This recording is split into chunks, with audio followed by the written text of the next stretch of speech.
It's 106 miles to Chicago. We got a full tank of gas, half a pack of cigarettes. It's dark, and we're wearing sunglasses. Hit it.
Wednesday, March 19th is Double Impact. I'm your host, Gabe. Welcome in, guys. We're going to have a good one tonight. It's Friday, the great one with the great Chris Tucker and Ice Cube. Love this movie. It makes you feel old, though, because this movie came out when I was, I think I saw it when I was a senior in high school in 95 or 96. I know it came out in 95, but I think I saw it. I think that's when I saw it. So, yeah, we're going to get to that. And some other things. Jericho's running a smidgen late. But, welcome in on the Miser, welcome in Chrome, welcome in Kara. Guys, hit the like, hit the share, let everyone know what we're doing here. We're going to do a classic 90s movie. I can't believe it's 30 years old. That's what's really weird to me. That my brain refuses to accept 3 entire decades for this movie. That's absolutely bizarre to me. It is strange. I feel like time is like they're not.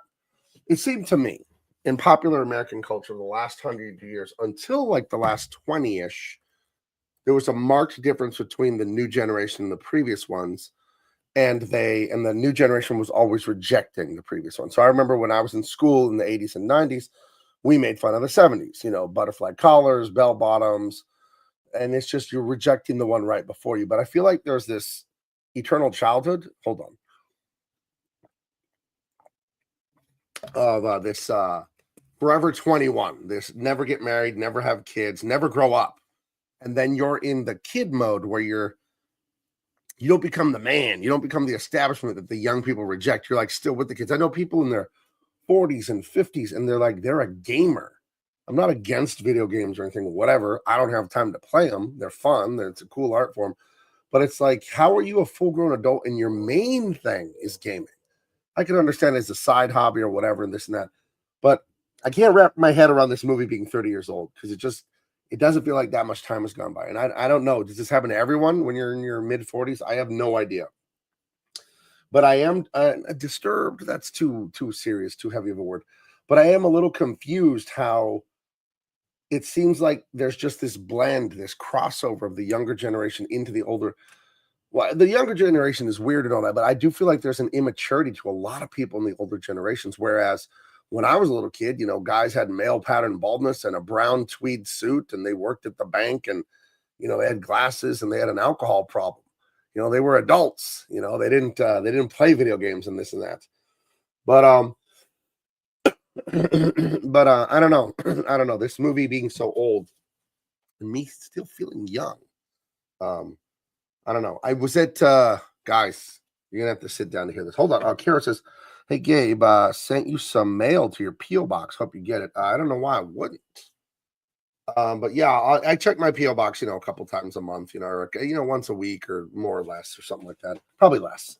But I will definitely head over there and check it now tomorrow. Now that you mentioned that, but yeah, I do check the PO box if you guys want to send something over. That's always listed in the description on the video. But I always speak out against the woke and the horrible woke entertainment companies, and I did do something yesterday that kind of goes against that, but I do have a justification for it. I was at Disneyland yesterday. I was not Disneyland, but across from Disneyland is Disney California Adventure, and I took my granddaughter there. She's 2.5, and she loves The Little Mermaid. She loves it. I only will let her watch the classic Disney stuff because it's not woke, right? It's nice and wholesome and fun. And we went there specifically because they have the Little Mermaid ride. So we rode that multiple times. We just went on kid rides. I didn't get to go on any big roller coasters or anything like that. And I know I gave money to the Disney Corporation, which is pretty much an awful corporation that is anti-American and all that. So I do feel a twinge of guilt, but not really. I do think that I did want her to see that stuff because I don't know, it was really fun for her. It just made her really happy. So that's where I was yesterday. But speaking of being older and this movie being old, my wife and I, so we went early. They open at 8. We're there all day. We do all the stuff with her. We get a little bit of lunch. We have fun. She's just starting to talk a lot, and you kind of can make sense of some of it and some of it not. And we went to lunch at this awesome cafe that's like at the hotel next door. And Kara says, I'm sure Big Baby had a great day. She did. It was a wonderful day. We went to the Craftsman Cafe, which is at the Disney Wilderness Hotel, which is next door, which is between Disneyland and California Adventures, between the two parks. Gorgeous hotel, by the way. And there's this great like California style bistro there. We get really good food. And we ordered her, her chicken nuggets and fries, and we're splitting a big nachos that's like really like gourmet, delicious. And the table next to us was like a woman of size, feminist woman of size wearing a mask, right? And then another woman of, some girth. And they had a big old pizza. And my granddaughter sees the pizza and goes, "Pizza?" She says, "Ivy try?" Like she wants to try it. I'm like, no, your food's coming. And then like we're eating our food. And like 10 minutes later, she looks over and the pizza was gone. And this was a big ass, delicious looking pizza, but it was a big pizza. It was too much pizza for 2 women. And then the whole thing was gone. And she asked me, "So where'd pizza go?" I don't know if this is funny. I don't know if this kind of story she told when you were a grandparent, but just when she asked me, "Where'd pizza go?" I said, "They ate it. They were hungry. They ate it, those two. And they should not have eaten that whole thing." But I digress. I did not scold those people, but it was a great day. She got to see the Mimi, as she calls the Little Mermaid, and just have a lot of fun. Let's see. Grandpa has to do what Grandpa's got to do for family. Secretary not sure. Yeah, dude, it was an awesome job. You live here in San Diego, Secretary not sure. Disneyland, it's an hour up the road, hour and whatever. And but being a grandparent now, I am only 46. I get home. We get home like at 5 p.m. We left Disneyland at 3:30. Like that was enough. She fell asleep in the stroller, and we'd had enough. We'd been up since 6 a.m. And when you take a little kid and you're not riding the big rides, you don't need to stay late. Like whatever. When we get home at 3 and we go, I took a nap. I do not nap. I think in my life, I have taken single-digit naps. I am not a nap person. I don't know how people sleep in the middle of the day, but I slept after that for about an hour and a half. And then I got off the couch where I fell asleep, and I was walking to my room, and I picked up my shoe, and I realized, oh my God, I make noises when I bend down to pick things up. Like I bend down to get my shoe and pick it up. And my son from his room, he's like, "Hey, are you okay?" I'm like, "Yeah, I'm fine." He's like, "You're making a lot of noises." I'm like, "I'm tired." And, but I did get 18,000 steps in. Send Jericho the link. Where did he fucking send Jericho the link? Hold on. Is he tweeting or saying something to not send that he doesn't have the link? Jericho. I know he's late because he was busy. I'll email him the link again. Maybe he doesn't have it. No, he told me he was going to be a little late, and he did not say why.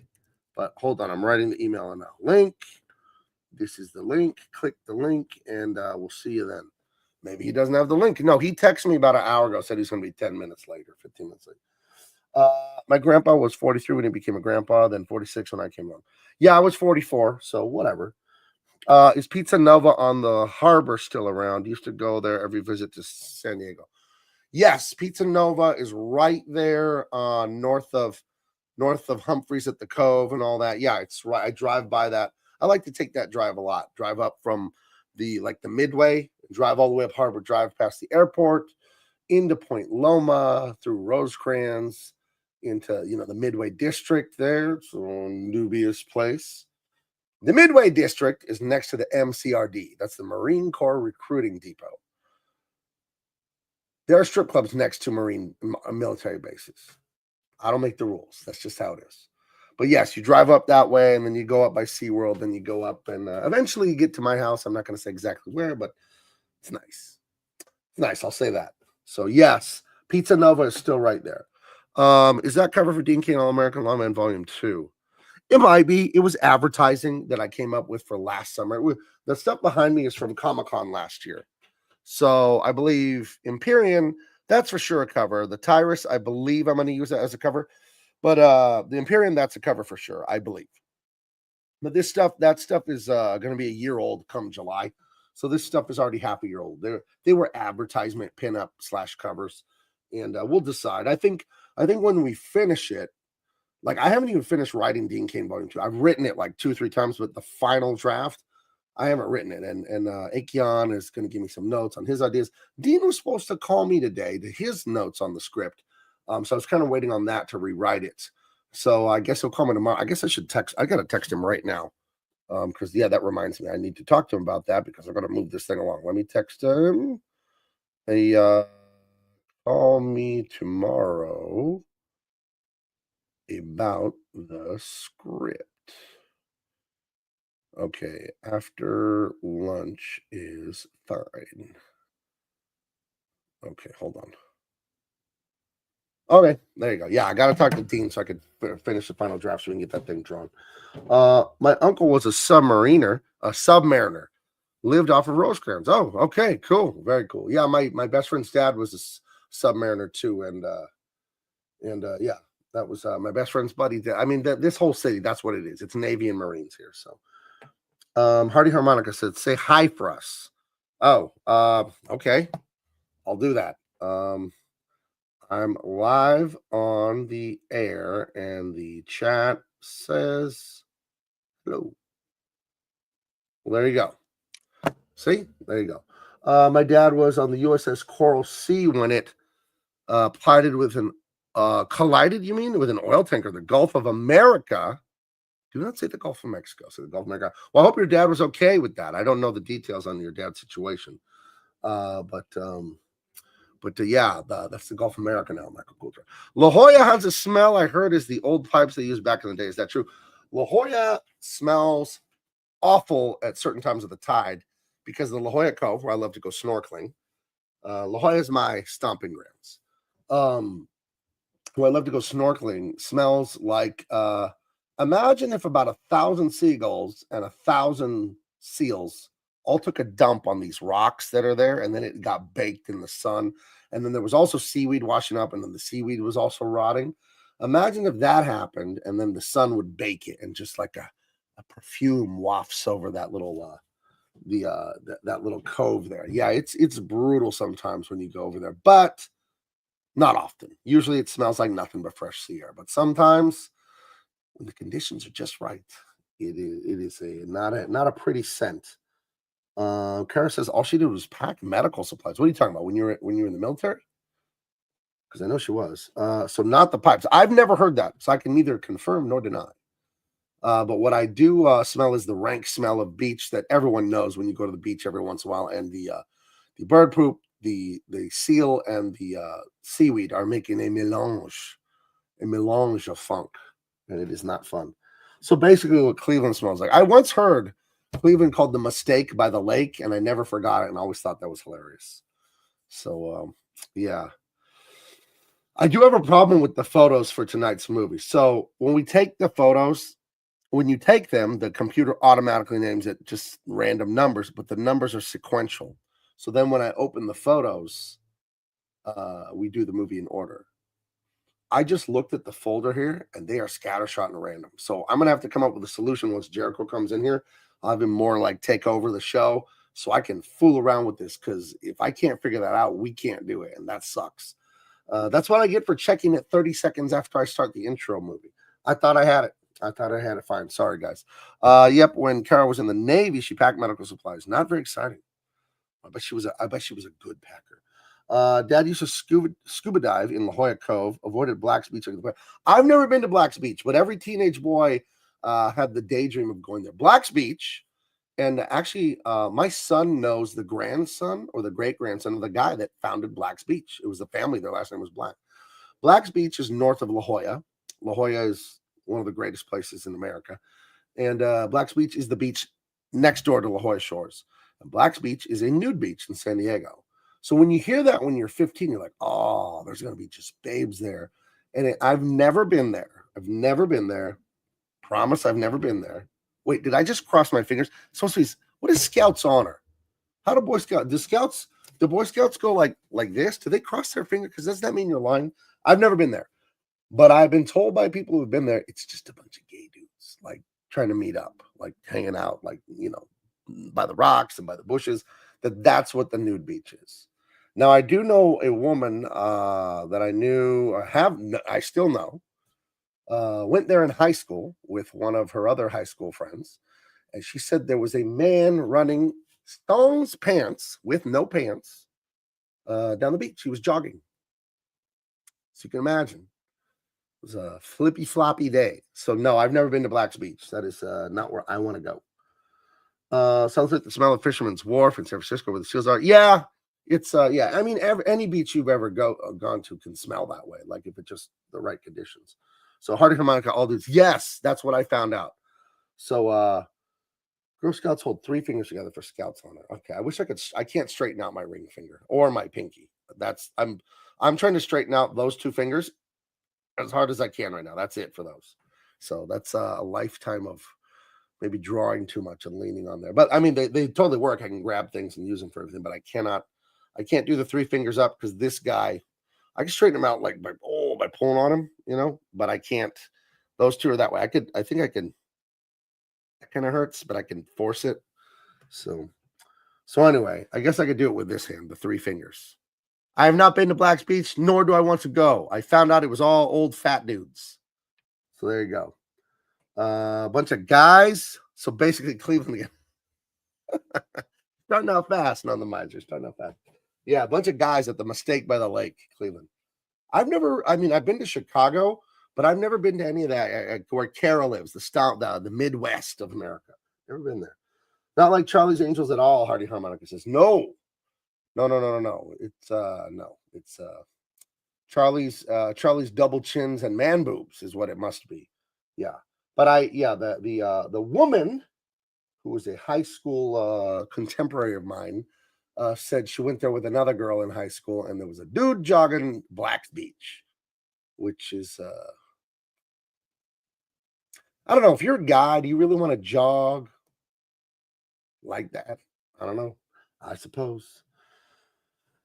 Gabe, not at the beaches in Bermuda. Taking your wife to Bermuda sometime, I'm sure you would not want to come back as beautiful. I worked for a guy that lived in Bermuda. He was very, very wealthy, independently wealthy, and he paid me and famous Batman artist Norm Brefogel and my good friend Mike Barron to make a comic book for him called The Dangerous Dozen. And it was like a military, like World War II heroes, but also with sci-fi and fantasy and superhero powers, and it was crazy. I don't think the guy was crazy, but it did remind me of like a Bond villain, like he's on an island and he's all rich and he wants to come up with these crazy stories. And he paid us really well for it. That was 21 years ago. That was 2004. That was like my first, like really, really like doing a comic book every month kind of thing. So if you ever come to Detroit, I'll treat you to some good pizza and coffee. 2 of my favorite things. I'm not one of those like cringy, like I gotta have my coffee in the morning, but I gotta have my coffee in the morning. I love having my coffee. Oh, who's texting me? This is Jericho Green. What's he have to say? An excuse? Oh, he's logging in. Captain's log, stardate, March 19th, 2025. So yeah, I'm gonna have to figure out these photos, or we're gonna have to postpone this movie because I am looking at this shit right now. This is not in order, and I do not know why. So, fuck, that is not good. Oh, I see what I'm doing here. Okay. Let's get none of them. Okay. Sorry. I know what to do. I think I know what to do. Play. No, none. Close that. Hold on. Jericho will be here shortly. He said he's logging on. Okay. Date modified. Now, if I sort them by date modified, then I should get the right thing, right? Right? I mean, because as you take the pictures in order, then it should. Gosh, fucking damn it. It's not doing it. We'll figure it out. Promise we'll get it sorted. Gabe, we have Big B coffee here. It's far superior to Starbucks. I think Starbucks is delicious. And my coffee is from Costco. And they have the Costco brand. And it says on the back of the bag that it's made by Starbucks for Costco. So that's what I do. And I have a big cup of Joe in the morning with heavy cream. I like my coffee like tan colored, like light brown. I like it with a lot of cream, no sugar. When I was a kid, I used to put like 3 or 4 spoons of sugar in it. So much, it was like candy, the coffee when I would drink. My grandpa would let me have coffee with him in the morning. And it's funny, Ivy has coffee with me in the morning. The baby, she sits on my knee and go, Ivy cup. And then she has this little dinky cup, and I put like 2 spoons of my coffee in there, and then she drinks it, and then she wants more. And she goes, ma, because that means more, I guess. And yeah, she enjoys coffee with me in the morning. So once you have Big B, you never go back. Yeah, I'm not a coffee snob or thing. I don't like coffee when it's bad. Who likes that? But you guys ever get the coffee and it's like so tart? It's like fruit punch almost. I don't know how that happens, where it's that acidic. It's like sour and tangy. Ugh. So no, coffee should be roasty, right? Should be nice and nutty and roasty like that with a lot of heavy cream. So, speaking of, well, I'm trying to come up with a joke. I like my co-hosts like I like my coffee. Not that black and 10 minutes late. Hey, what can you do? I'm here. I'm here now. Yeah, you're too black for that joke to make sense. I like my coffee lightish. So. Darn it.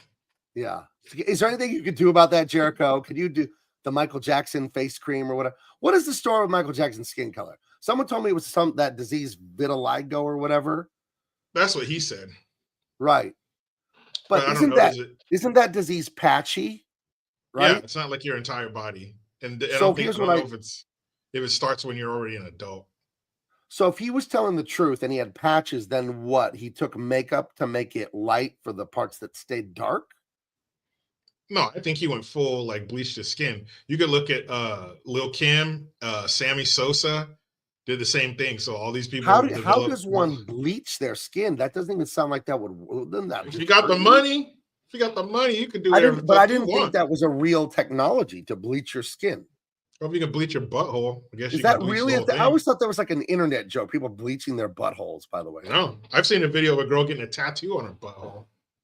How do you keep that thing clean? You and I look at different websites. You know what it is. You know how people send you memes and shit like that. Right. I'm asking Grok, who I love. Is it possible to really bleach your skin like your stinker? Sammy Sosa. Can you bleach your stinker? Yeah, Sosa, he went fucking white. Okay. I mean, whatever. You fuck with your skin, you can fuck with it however you want. But yeah, what are the chances? And is it late in life onset vitiligo when you're already, 40, 45, then you get it? I imagine that's something you would have throughout your entire life. And I've also seen those, what do they call those? When they take a picture of somebody and show you what they would have looked like, had they lived longer or something like that. Right. Showed a picture of Michael Jackson had he not gotten surgery. And I was like, man, he's still a great looking dude. Michael Jackson was a good looking guy when he was young. Fella. Yeah. Obviously, he had some internal issues where he didn't think that. But I mean, to be good looking, sing, to not only be a great singer, one of the greatest singers ever, and then to hands down be the greatest dancer, at least we've ever seen. Maybe there's some guy deep in the jungles of somewhere or deep out in the fields of somewhere who's dancing his ass off. But from what we've seen, I mean, people still do it today. You do a talent show anywhere. Now, one person is coming out there. I've never asked you this before, but I'm going to put you on the spot. Can you moonwalk? Not anymore. But as a kid in the 80s. Yeah, as a kid in the 80s, I remember the night, because the Moonwalk was debuted on the 25th anniversary of Motown. That's the famous clip of him doing Billie Jean, and you see Diana Ross and all these huge stars in the audience clapping for him. But that was 1983. Now there is lore out there that says that Billy Ocean did the Moonwalk first. And let's say that's true. Okay, Billy Ocean, you didn't do it like Michael Jackson. He took it to a whole new level. It's like, all right, I gave you a piece of steak, but then you turned it into this, this fucking creation, this otherworldly creation. So yeah, that was when it was debuted. So then being a kid at the time, living in a town, a city, it wasn't that big. It was like 50, 60,000 people. But the next day it was the moon. Everybody was trying to do the moonwalk. I've always wanted to moonwalk, but I never had the patience to learn it. I think I've practiced moonwalking like 50 times in my life, about for 3 minutes or 2 minutes. Like, do it for 2 minutes, like, okay, never mind. And then like you're just then like 5 years later, it's like, it can't be that hard. I can figure this out. And then I'll do it for like 3 minutes. Like, yeah, never mind. Well, and then I realized, to what end? To what end does a 46-year-old married comic book artist and writer need to know how to moonwalk? This is how I cope. But you don't need to know, but you want to know. And it'd be some cold shit if you're at somebody's wedding reception. Billie Jean comes on. You know what's going to happen if you bust out a flawless moonwalk. Okay. Which can be obtained through practice and dedication. I think I'm going to dedicate. Simple as that. You think if I dedicate 10 minutes a day to moonwalking, I could learn to do it by the summer? 10 minutes every day. Might up that to 30 minutes if you want to do it within 3 months. 30 minutes? I don't fucking have 30 minutes to be moonwalking. Oh, I mean, give it 10, but you're talking 10 minutes a day, 7 days a week. That's an hour a week. Yeah, an hour and some change a week for 3 months. I mean, if you add up your weightlifting, you bench press for what, 7 minutes a week, right? And I got a nice. Okay, I mean, nice different. But these are different muscles. That's true. This isn't strength. This is, and I would recommend if you do this, because if you don't put a space between two do's, it sounds like doo-doo. And I know this comment section. If you do, comma, just say the comma out loud. I don't want to give this comment section any fodder. Right. But if you do that, I would definitely recommend Michael Jackson, Oprah, because he breaks down the secret to the moonwalk during that interview. And it's, if you like to dabble in secondhand embarrassment, that interview will also deliver Michael Jackson dancing and completely ignoring Oprah Winfrey as she asks him questions. And it's fucking hilarious. I love that. A real artist. Oh, dude, she's talking to him and he's just like dancing, just fucking totally ignoring her. But I love Michael Jackson, and I don't believe the allegations. I think that's all a money grab. I don't believe it at all. I think that's all a money grab because he was a weird, sensitive guy. And of course, because he was weird, it would be easy to accuse him of bad shit. He's like, well, he's already weird, right? So you already have the confirmation bias built in. But I've heard a lot of stuff.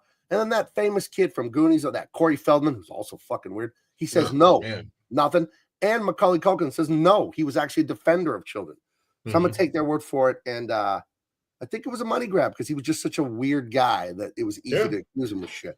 And he was acquitted. Let's not forget, he went to trial. He was acquitted. And you have these parents who, even if there are rumors, even if there's, just people rumblings or whatever, why would you send your kid over to a possible pervert's house? Right. And it was mainstream. There were jokes made about it. What was that song? The take of what is it? Damn it! I pledge allegiance to the flag. Michael Jackson is a Pepsi Cola burnt him up. Now he's drinking 7-Up. And there was like, what's the? Why did Michael Jackson rush over to Kmart? That's how old that joke is. Because they. Can we say that on here? Or is YouTube going to get mad? You know the punchline. Because they had some items half off. Fill in the blank yourself. Yeah, and you and I grew up nowhere near each other, yet we both know that joke. So it was mainstream knowledge, even if it was a joke. I was telling my wife the other day. Would you roll the dice with your kid? Hell no. Yeah. I was up in Orange County having succulent meal at Trevor's by the Tracks. One of the best restaurants I ever have been to in my life. I've only been there twice. Holy shit, this is like A+ restaurant, Trevor's by the Tracks. And we got to talking about. I told my wife that. Gabe, you can't tell us what kind of food it is. It's California bistro food, right? So you know what that is. Charcuterie plates, amazing sandwiches, but also amazing dishes. It's like, remember, my dad's been a gourmet chef for 50 years. My mom's side, we own a restaurant for like 40 years. I only grew up eating good food. I'm very snobby about the quality of food. This is one of the best restaurants. I've been to Michelin star restaurants. Holy shit, this is one of the best restaurants I've ever been. It's so good, the food. It's ridiculous.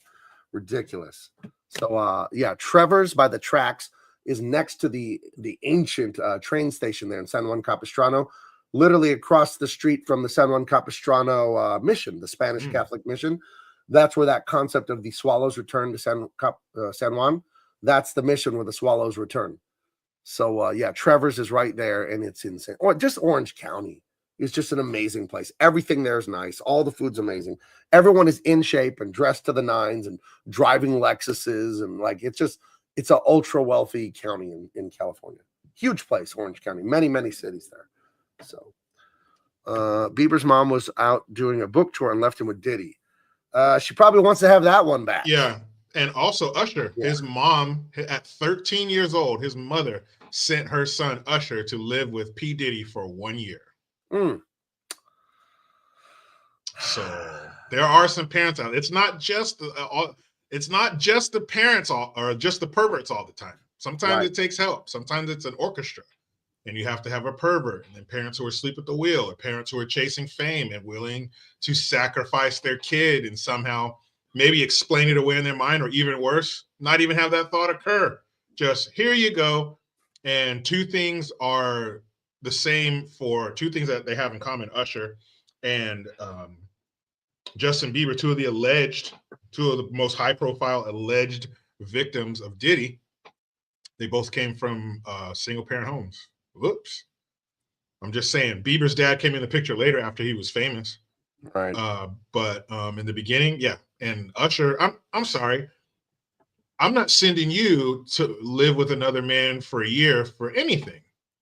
I don't care if you're guaranteeing some kind of well-paying job or some great financial outcome. I'm not sending my son to live with no fucking man. Now, I'll bring him there for lessons and I'll pick him up. We can go see you for a year. I'm not going to ship you off to live with a famous rapper in his mansion. What do you think is going to happen? Even if it's not perverted stuff, you're going to be exposed to drugs and violence. Man, who are these parents? And why are they not on some kind of medieval rack being stretched? I'm not going to act like I'm a Hollywood insider, but I have worked for the companies and I have been to parties up there at the studios and this and that.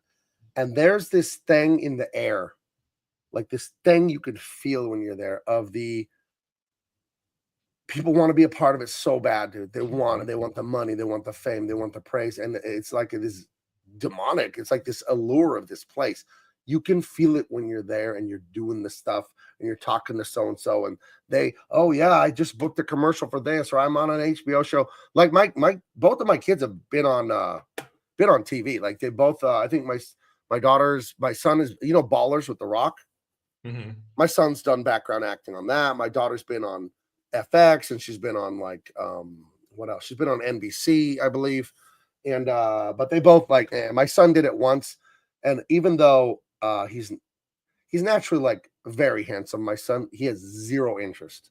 Like they contacted him about the Zendaya show Euphoria, and he didn't do it. Like, nah, like he doesn't want to do that. It was background acting. I'm not like they contacted him for a speaking role or anything, but he was like, I don't want to do this stuff. And I asked him, you don't want to pursue it because they like you. You look real good. You're in shape. You're tall. You're handsome. You got muscles. And he's like, Dad, it was the worst experience ever. He said it was just fucking standing around and reshoot and he says it's the most boring thing on earth.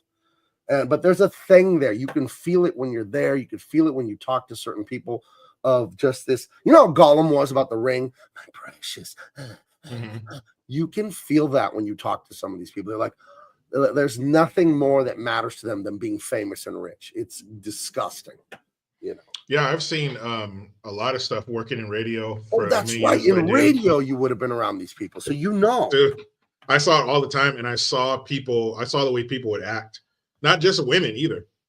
Not just with the male artists and stuff, which was crazy. I saw some wild shit, and I think it's important for a young man to see women in their natural habitat, so to speak, to see women in their carnivorous form, because then you're like, oh, any pedestal you were putting them on, any high level that you held them in your mind, sugar and spice and everything nice, that shit is gone. And I think it's good because it's always good to know the truth. It might not feel good, but it is good to know the truth and to know that, oh, they have a savagery about them like I do. It might be in a different way. Well, I'll tell you this. Sorry to interrupt, but I'll let you keep going. But you've never seen it until you've seen a woman around a celebrity in person. Yeah. No horny guy holds a candle to what you see women turn into. Because I'll let you keep talking because I don't want to interrupt too much. But you and I have both seen this in person, and it's unbelievable, dude. Yeah. Unbelievable. I've seen women rush celebrities.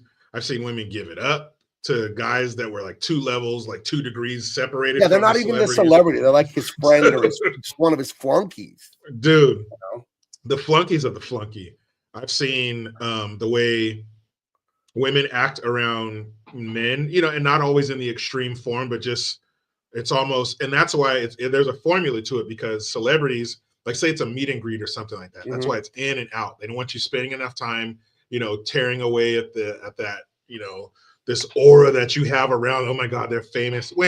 Once you hang around them long enough, you're going to see them scratch their ass and burn, and take a personal phone call and shit like that. So it ruins the celebrity for you. So it's real quick. But man, I've seen wild shit. I've seen women do fucked up shit. And if men did that, the police would be called and they would be shot like dogs, because you can't grab at a woman's clothes. You can't push your way past a barrier. Oh, you mean to a female artist. You can't throw your boxer shorts on stage when Shakira's singing? Can't do it.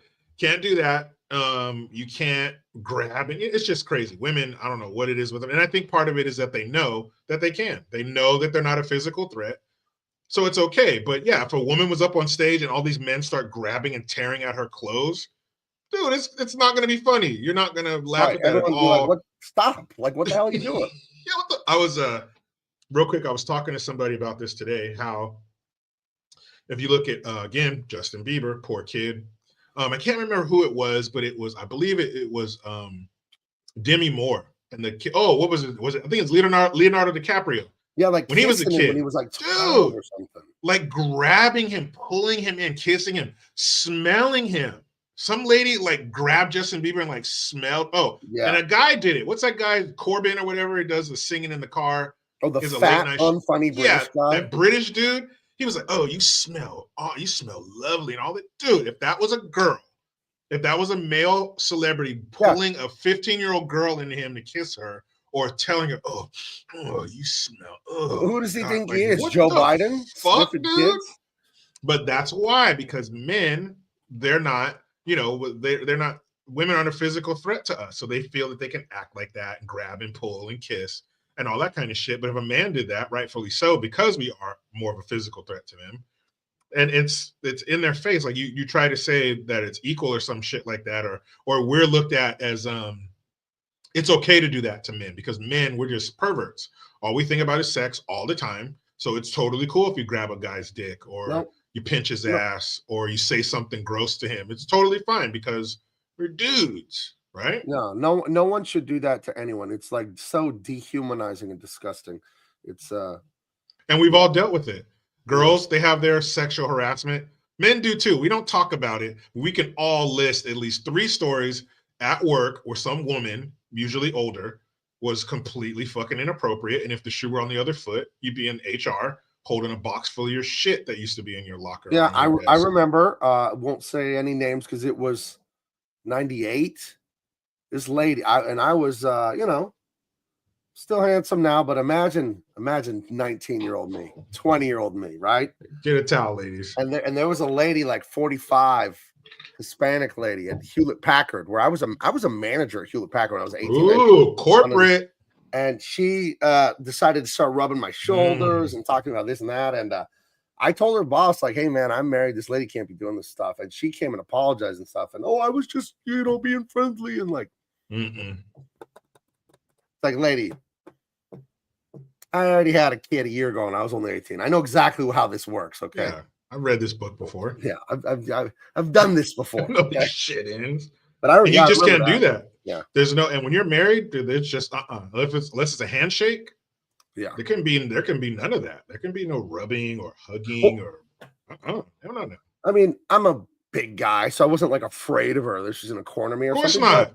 But it's like, it's inappropriate. I'm married, you're disrespecting me. And then like you could flip it on me later, right? You're gonna fucking go tell the boss that he wanted me to rub his shoulders and this, that, and the other. Like, I'm cutting this off now. Fuck, I did. You fucking don't. But if you were to if a man were to do that, if a man were to try to flip it on a woman later, oh, he did this and it made me feel this way, I don't think it would be taken as seriously. But in the corporate world, it should be, because we're supposed to be following the same rules. But yeah, men are often the targets of that, but people just think it's okay. And men really don't trip because we just fucking deal with it. But I've read a statistic that says, including prison rape, men are raped more than women. Oh yeah. That's of course. I mean, keep your hands to yourself, people. You've been told this since kindergarten. Knock it off. Jeez. I don't feel bad when if a woman, you see a video. There's a more recent one. Joe Rogan played a clip. This guy, something happened in traffic. The video picks up with the lady one of the ladies involved in it. She gets out. The guy of the girl driving the other car gets out. The other girl stays in the car. She starts bitching him out. He turns around to walk. She swings and punches him from behind, swings around and hits this dude dead in his jaw. So he turns around. She ducks, throws a punch on her, then grabs her. Again, women, you don't want this. You could totally tell she's never been in a fight, because the first thing if you're going to do as a guy, you're going to duck that punch, and you know that guy's coming in to grab you. Grabs her around the waist, scoops her up. She puts her into the pavement at a high rate of speed, and then she gets up. She wasn't like knocked out or nothing like that, but she got up with a hurt back. But I didn't feel sorry for that woman, because you're supposed to keep your hands to yourself. You don't run up behind some dude and she's like, my man's in the car. What are you going to do? Then you hear a man saying, well, you always do that shit. Why are you always doing that shit? He didn't even defend her. But, you can't do that. And so if you do, then, hey, you get what you get. That's, it's, as boys and then as men, we understand violence. It's a part of our reality. Yeah. But there's a lot of ladies, you see videos on the internet, they don't understand violence. Don't do that. And you really, and it isn't wimpy as a guy to avoid violence. Like, no, all animals do it, like bark to get the other dog to go away. You don't want to fight because it's going to get hurt, or you're going to hurt them, and then you're going to fucking jail. And, you can kill somebody on accident. Right. Ball hit their head. You hit them in the jaw, they hit their head on the cement, you're going to prison for 20 years, dude. It's a wrap. Because of what? Because of what? What the fuck are you fighting over? It's so important. Yeah. Right? I told my son about that when he was in college. Because, you're 17, 18, 19, 20, those age, and you're strong as an ox, and you're just hot-headed. And I sent him a video once of the streets of London, these two young guys pushing each other, and this guy just pulls a knife, cuts the one guy's neck, and kills him like that. And they were just fighting over nothing, and now he's dead, that guy, 20 years old, just throat slashed in half. And I told my son, it can happen that fast. Like, if you got to defend yourself, right? If people are pummeling you, of course you defend yourself. That's legal.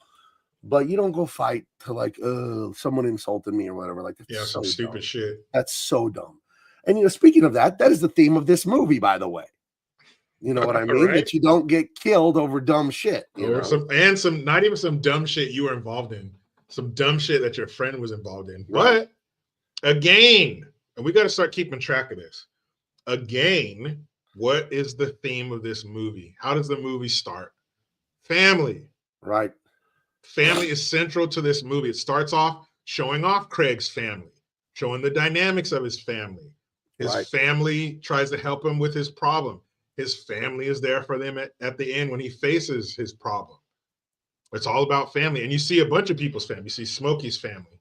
You get to see a piece of, was it Debbie? Her family. But the central thread to this movie is family, and how much they're trying to help him and get him to do the right thing. And then his dad, delivered. And I met John Witherspoon. It was actually the morning of my 27th birthday. And it wasn't planned this way. It was just, you talk about the planets aligning. 27th birthday, I'm a DJ at a radio station. I walk in first thing in the morning. John Witherspoon, Gabriel Iglesias, and Ari Spears are in the studio with the morning show. I was like, oh, shit. So I go in there, hanging out, talking, telling stories. I hung out with them for like 2 hours. Great dudes, hilarious. Just know, every interview you hear on the radio, the really good shit happens off air and you'll never hear. But and then after that, they're leaving. Pitbull comes in. Oh shit, Pitbull, what's up? Nice to meet you. So that was a hell of a day. But John Witherspoon, R.I.P. There's a few dead people in this movie. I'll point them out. Yeah, fuck, dude. I hope I have this right, man. Because the photos, when you take those photos, they give them a name, like a digital name, right, in order. And I hope these are in the correct order, because I looked at some, I was like, is that the order of the story in this movie? I was looking at some of these photos, and I hope this is right, man. We'll figure it out. Yeah, if it isn't, we've seen this enough times. Right. I mean, I've seen this movie 700 times, but I was a little concerned when I started looking, like, is this in the right order, this damn movie? So these photos, I don't know if it messed up naming them, but maybe my memory's fine, because I didn't bother watching it because I saw it 20 times when I was in high school. Right. So yeah, you're not gonna forget too many parts about this movie. Right. No, I mean, we're just quoting it and quoting it and quoting it endlessly. So we'll see. I think I got it. Here. Let me open it up. Let me give me 1 second. I got to get one more photo that I missed somehow. The fuck did I miss that? Okay, right here. Okay, here we are. All right, guys, here we go. Friday, a classic from the 90s. If you haven't seen it, you got to run out and get it. At one point, it was the most stolen, VHS cassette. I remember seeing that on the news or something somewhere, that this movie was stolen more than any other movie. So, all right, here we go. Hold on, there's a comment here. I saw a video of a dude getting harassed by a black woman. She kept getting in his face, effing around with him, and she punched him. He finally got mad and knocked her ass out in the store. I feel like I've seen a bunch of videos like that on Twitter. It's very bad, because it's like, yeah, the lady's horrible and stupid, and you don't poke people and spit in their face. It's a woman, though, man, and they're so weak, and their bones are less dense. They don't have any muscles, and then they get blasted by a dude and they just go flying, and it's sad to watch. It's like, why don't you know not to talk to people that way and spit in their face and poke them, and why don't you know not to do that? They literally poke them. I'm a fucking giant, and I don't go around doing that, because it doesn't matter how big I am. If I want to get punched, I will poke someone and spit in their face, and they will punch me. They will try to, at least. You'll get what you want. And it doesn't matter how big the guy is. It doesn't matter how big the guy is. He will attempt to attack me. Dude, spitting, I might be you might have to talk me out of wanting the death penalty for that, because spitting on somebody is one of the most disgusting things you can do. The most disrespectful. You're nothing to me. You're not even human, you piece of shit. Right. Man, if I read a story where somebody got the ultimate consequence for that, you'd have to talk me into feeling bad for him, because that's some pretty disgusting shit. The only time I'm cool with spitting in someone's face is when you're tied up and the bad guy's mocking you to your face. Your friends will be dead before they figure out what I'm doing. You're like, fuck you, Johnson. You're never gonna get away with this. But even that's a bit shit. I think that's why you never see the star doing that, because a spit on. Oh, that's just so sleazy. Oh no, man, that's some cold shit. If I'm King Jericho, you might meet the guillotine for that one. Yeah, I've become obsessed with the Beach Boys. I've always loved them, but I bought their Best Hits album 2 weeks ago. I'm going with disrespect. And I'm listening to YouTube documentaries all about Brian Wilson, the musical genius, and he's crazy on drugs, and he can write songs, and then he can't write because he's going paranoid and taking all the. And he was having hard times with his wife, and he walks in to his old house where he hadn't been staying with his wife for a while, and she's in bed with his own personal assistant bodyguard kind of dude. No. She's in bed with that guy. He just gets upset and walks out, and then they offer him a ride back to his apartment. He didn't fight that guy. You're paying a guy's salary, and then this is what he's doing on his day off. That was his wife. Brian Wilson, he had minders that would You got to exercise. You got to eat right. You can't smoke pot. Like they were like, he paid people to force him to behave because he was getting in trouble with the record companies. And one of the guys, a former model, catches that guy in bed with his wife because he'd been living away from his wife for a little bit, but he's paying the guy $50,000 a year. This is like 1976. So that's like $100,000 a year. Yeah. You're paying a dude like you're paying the guy $100,000 now, and you catch him with your wife, but he didn't fight the guy. He just like got upset and went outside. Oh, we might be beyond fighting. I don't think I would. I don't think I would go hands on with that guy, as they say. We'd have to. But that guy had the temerity to still that's what I mean. Just the nerve, the temerity to still want to work for him as the bodyguard minder. Like, sorry about your wife, and he didn't fire the guy right off the bat. He ended up firing him a little bit later. My bad. You caught me sack deep in your old lady, but nah, man, we're reaching for something else. Yeah, I know you caught me with wife. I'm gonna need tomorrow off, by the way, but I'll be in on Wednesday. Yeah, my dick hurts. I'm gonna need tomorrow off, and make sure you don't smoke pot. No, dude, you're fucking. Somebody's getting fucked up, man, because you knew about it. You're not some Joe Schmo she picked up at the bar. Some guy you knew. Not only did you know I'm married, you know me. You work for me, and there are too many layers. There's too many layers to that without somebody getting injured. Yeah, it's a crazy the stories I'm learning about these guys though. So it's nuts, man, nuts. I remember, I think it was I can't remember what band, some super famous American rock band, AC/DC, some shit like that. Like they were banging each other's wife. Like one of the band members banging the other band member's wife. Oh, what? This is okay.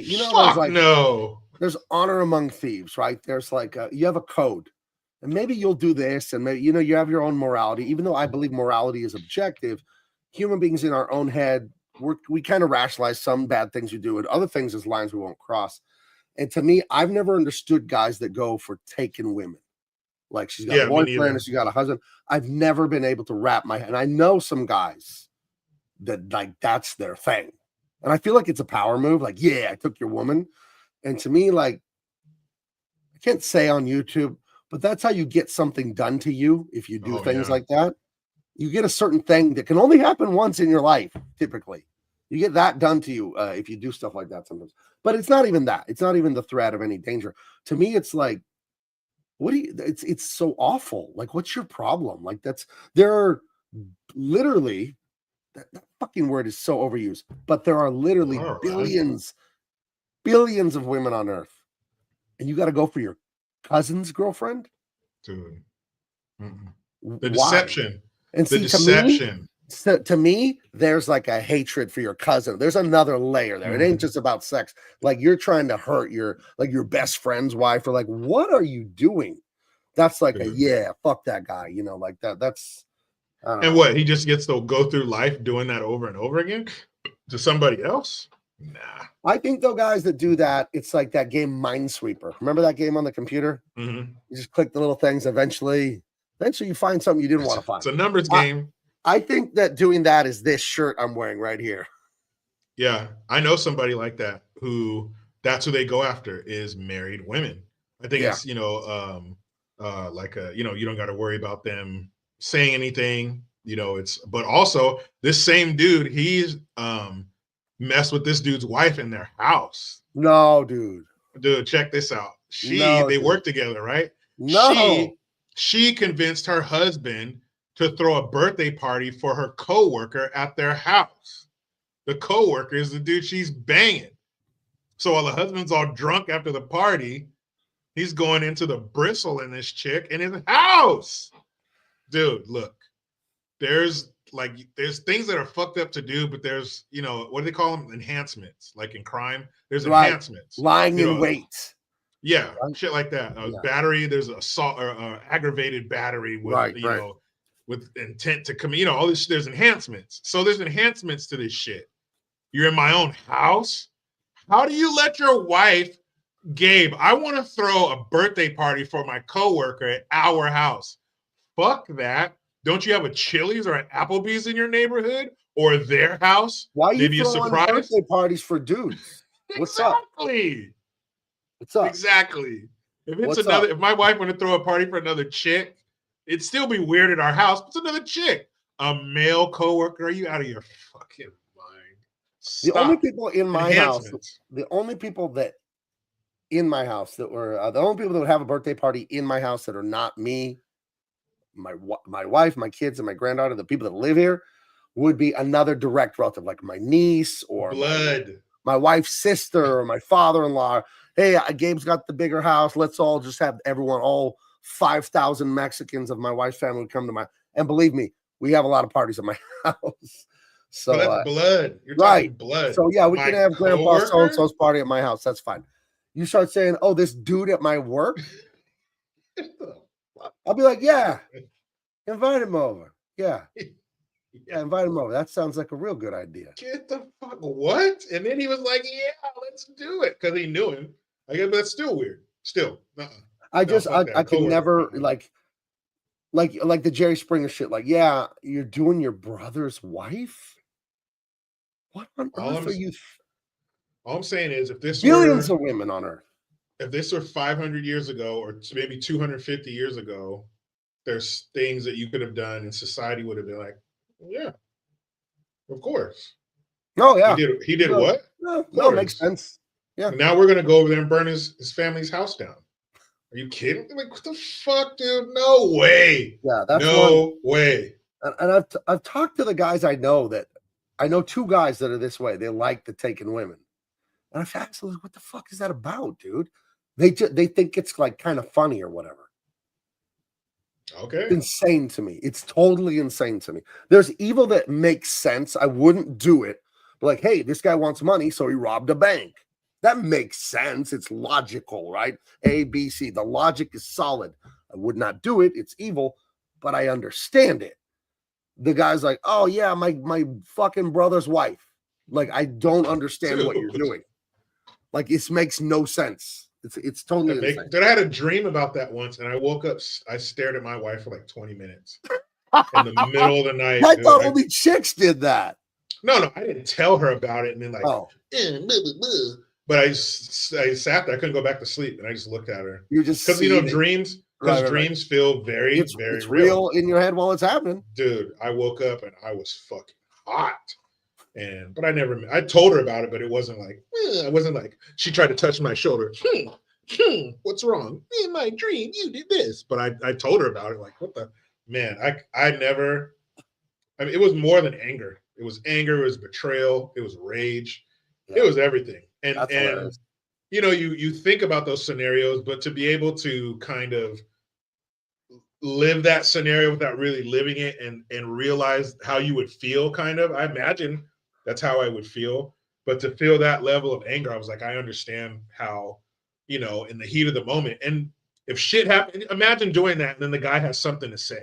Oh, well, you were doing your job. Dude, how do you hold that dam of rage back? You're doing your best. You're Spider-Man 2 trying to stop that train from going off the fucking track, dude. Right. And then you tell me if I was doing my job, I don't know if I can hold that back anymore. No. And also, I think in the back of my mind, there's a tiny voice going, if you're going to do something, you better do it now, because you don't want to get fucking premeditated. If you're going to do it, fucker. Oh, man. Oh. Insane. Look what Heather says here.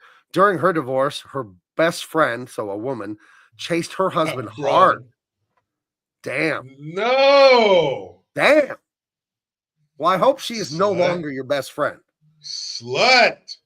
Terrible. So then, what does that make you think about all the years you guys are friends? Right. Did your husband try to have any birthday parties at the house for her?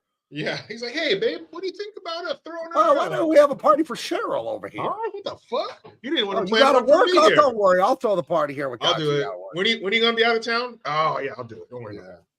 No, and then shit like that happens, and then it makes you wonder, are there, like, are people just shit? You know, I was talking to my brother about all these topics, because my poor brother, it's not a secret that he's divorced and this and that, and he was talking to a buddy of his who's about to get divorced. And he told the guy, just be ready, like, you're gonna meet someone that you have never seen before. Like the wife, when you're getting, like, she's gonna start saying and doing things when you go to court, like, Just be ready. You're not gonna even. You think of all the moments you had and the little jokes and laying under the covers and picnics and all and it was all the fairy tale romance. You're about to see something that you won't believe, dude. So you're gonna have to hold on to your sanity. And like that's so sad to hear my brother say that, man. And thank God, I've been married like 28 and a half years. I have no idea what he's talking about because I haven't experienced it. And I don't envy anyone that's been through that, male or female. It's like, geez. That's a cold thing to imagine. A cold thing to like you've created life. You guys made other people, built things, did this and that, all those moments you're talking about, and then you built a home, you have children, you have a life. You've seen them like throwing up and having diarrhea. You've seen them at their worst. You've seen them at their best. It's like the ultra. It couldn't be more intimate. And then they're like your enemy. Yeah, I can't even fathom it. Dude. That's a mind fuck, dude. None of the miser wants to know if Heather's. She still has a number for that woman. You guys have to sort that out privately. Yeah, that's we're not doing love connections here on the show. We'll be back in 2 and 2. Hey, shout out Chuck Woolery. Is he still alive? Chuck Woolery. Chuck Woolery is definitely still alive. That dude, he's no. He died. He's a big MAGA guy, but he passed this last year. Really? Yeah. Oh, I think no way. I could have it wrong. I hope you're wrong, because Chuck Woolery, I used to follow him on when it was Twitter. Damn. So I hope you're wrong, Gabe. I thought I saw that. Know. I hope. He's a boomer, so he's pretty old. Yeah, man. I guess he's of the age of dying, but still. Could be wrong. Was he not the host of that back in 2 and 2? Yeah, Love Connection. Yeah. We're back in 2 and 2. Let's see. I'm asking Grok. Chuck Woolery died? ? Yes, Chuck Woolery passed away on November 23rd at the age of 83. 83. He lived a nice long life. Damn. Died at his home in Texas with his wife, Kristen, present. His death was confirmed by Mark Young, his friend and co-host of the Blunt Force Truth podcast. Well, all right. He was original host of Wheel of Fortune.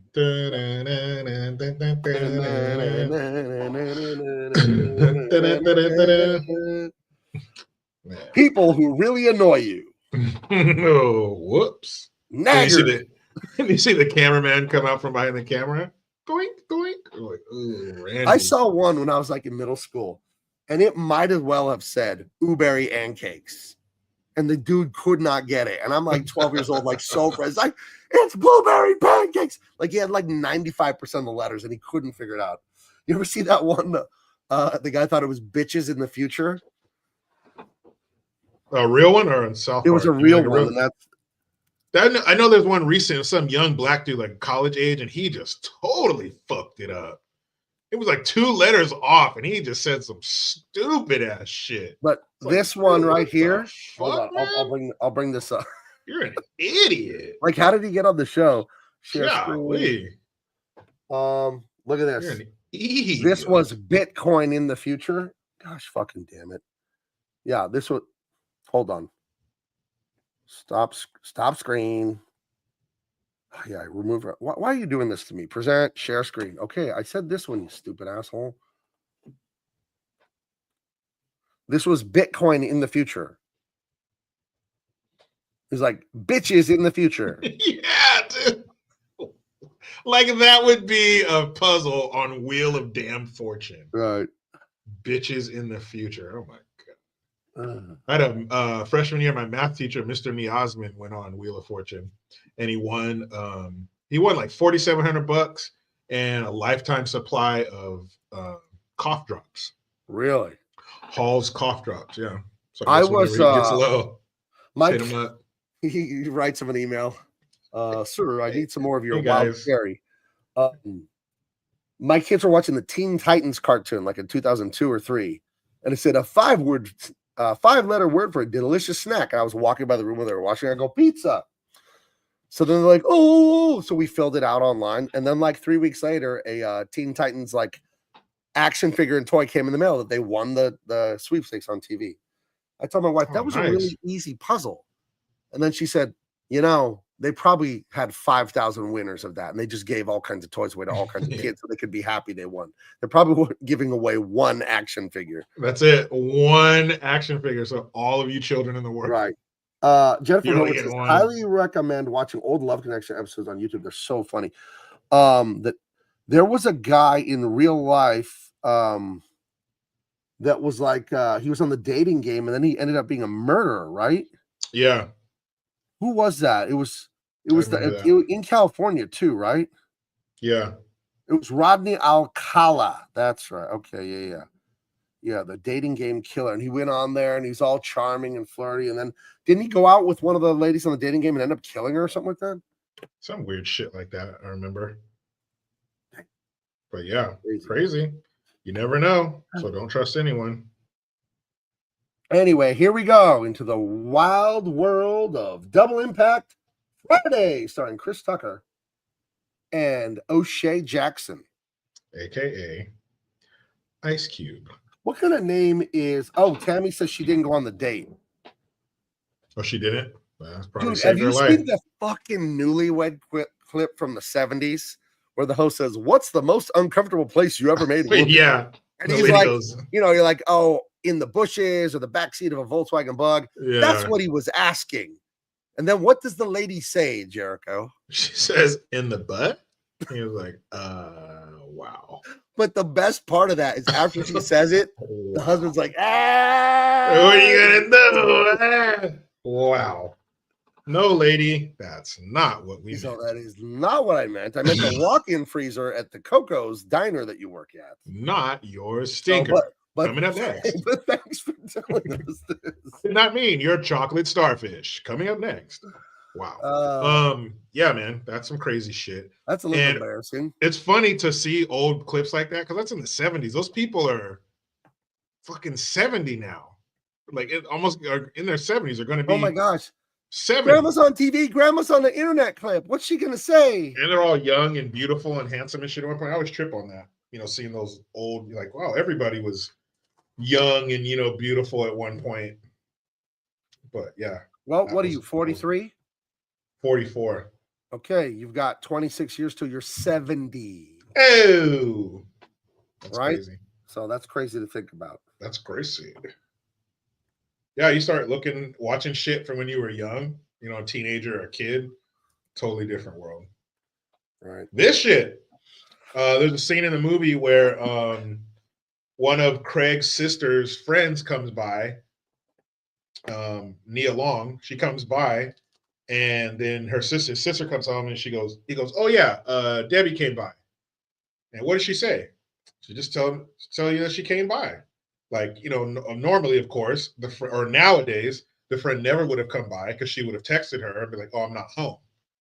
So that whole interaction never even would have happened nowadays. But back then in 1995, yeah, you either called somebody's house or you went over to their house to see if they were there. And if you missed them, hey, if somebody's there, let them know, leave a note, whatever, leave a message on the answer machine. But you were just fucking ass out. Imagine all the time and fuel that was wasted going to places where, fuck, they're not here.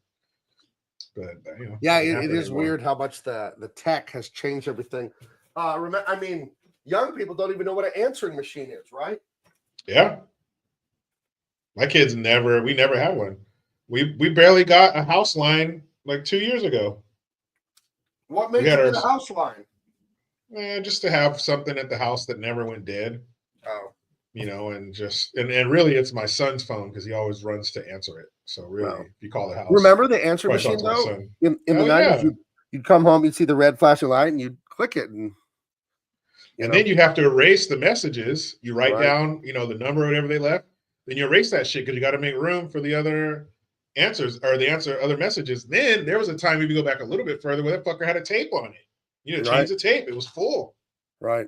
I remember. Nowadays people don't even call.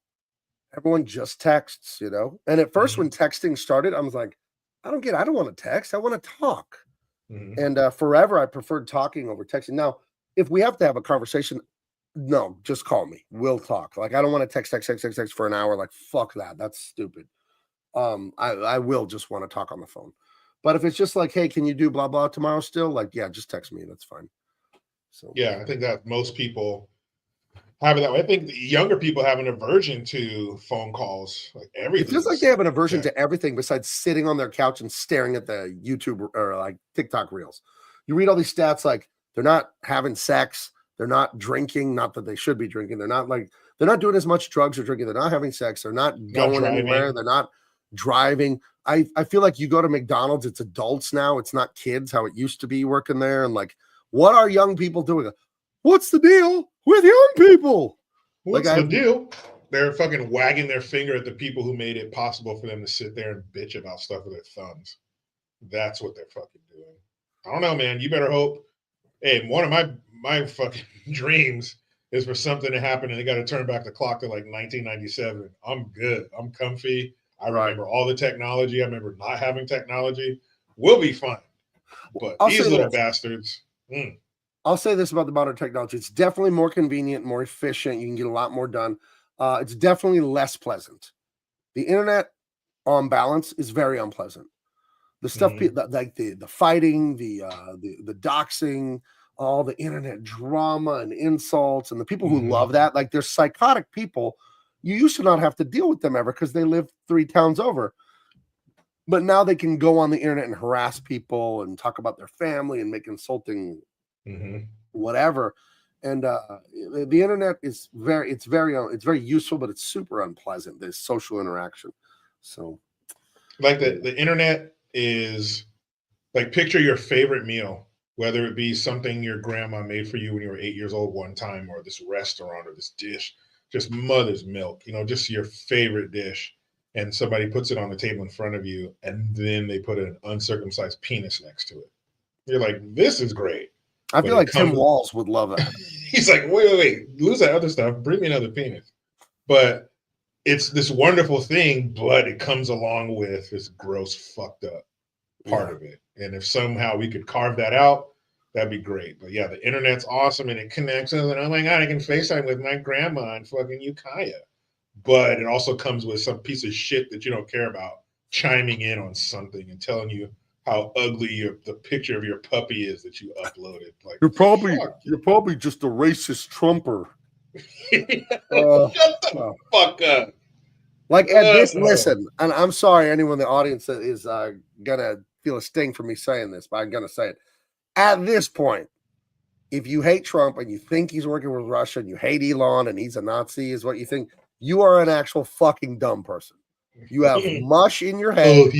And I mean, I don't know how you get your pants on in the morning. If you've seen what you've seen for the last 8-9 years with Trump and all the fake phony shit with him and all the fake news, if you've lived through the lockdowns and all that, what that was, and you still are with a Ukraine flag and you're still with Black Lives Matter, you're still, Trump, Russia, if you are impossibly stupid if you're still there after seeing all this.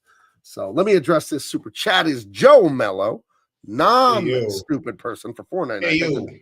Hey guys, this movie's a classic, but I like part 2 better. Part 3 sucks. I agree with you on half of that. I like this one better than 2 and 3. 2 doesn't suck. 3 sucks. 2 is fine. 1 is a great movie, in my opinion.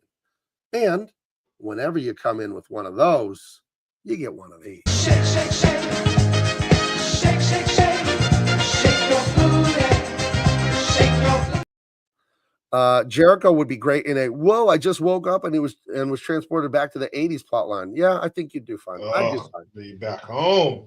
I saw there's a Weird History is a great YouTube channel. They do all kinds of topics, but they do this series of like years, and they'll do Weird History 1941, 42, 43, and they did all the decades all the way up till modern American history of like I think the 40s up through now, or the 50s up through now. But they started a second series where it's TV history. They're doing TV by the year. And they started with 90. So this is every show that was on in 90. And I truly felt such deep nostalgia watching that. And nostalgia is a Greek word that means like the pain of remembering. Like it means the pain though. Algae, I believe, is pain.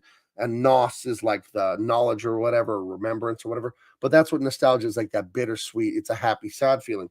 And yeah, to see what was on TV in 90, the debut of In Living Color, like basically the debut of The Simpsons at the end of 89, in the beginning of 90, just like it was so sad. Like, wow, that's 35 years ago or whatever that is. That's so long ago. Yeah. This is what, April? I think April 26th, Friday, is 30 years old. And speaking of In Living Color, that's what birthed the halftime show. Because they did a halftime show. Everybody tuned out from the fucking Super Bowl to watch In Living Color during the halftime, because In Living Color was the hottest thing on TV. And so the following year is when the NFL had their first halftime show. And I think it was Michael Jackson. I didn't know that. I'd assumed the halftime show was from the beginning of the Super Bowl. I never even knew that.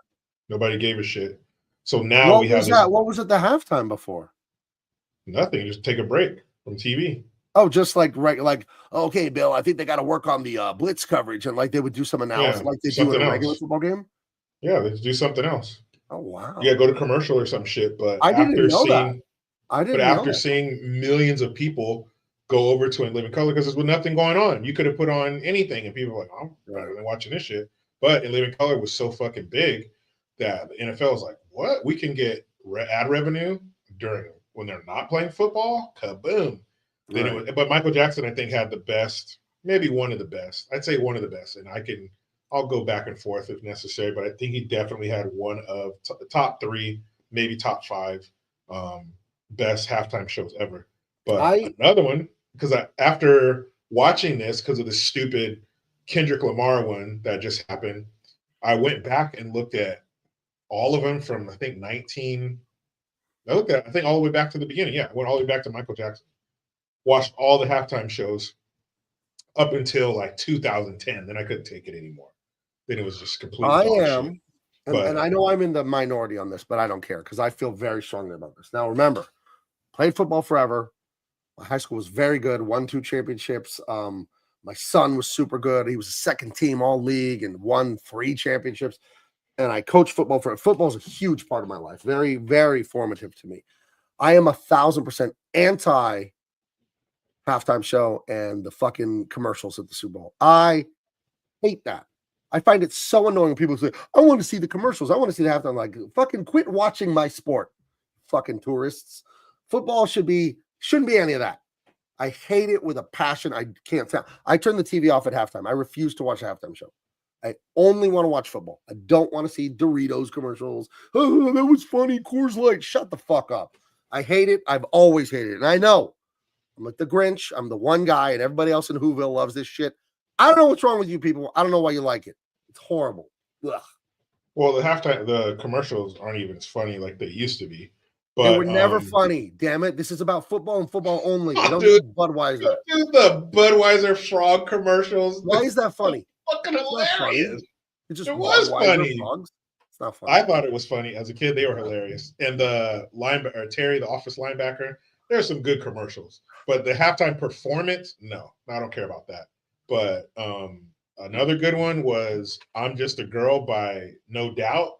Man, I think that was like 2003. Yeah. Dude, that show was fucking hype. But then, they started to suck. There's only one that I love. It was Thanksgiving Day of like 2022, and it was Creed. The Can You Take Me Higher? But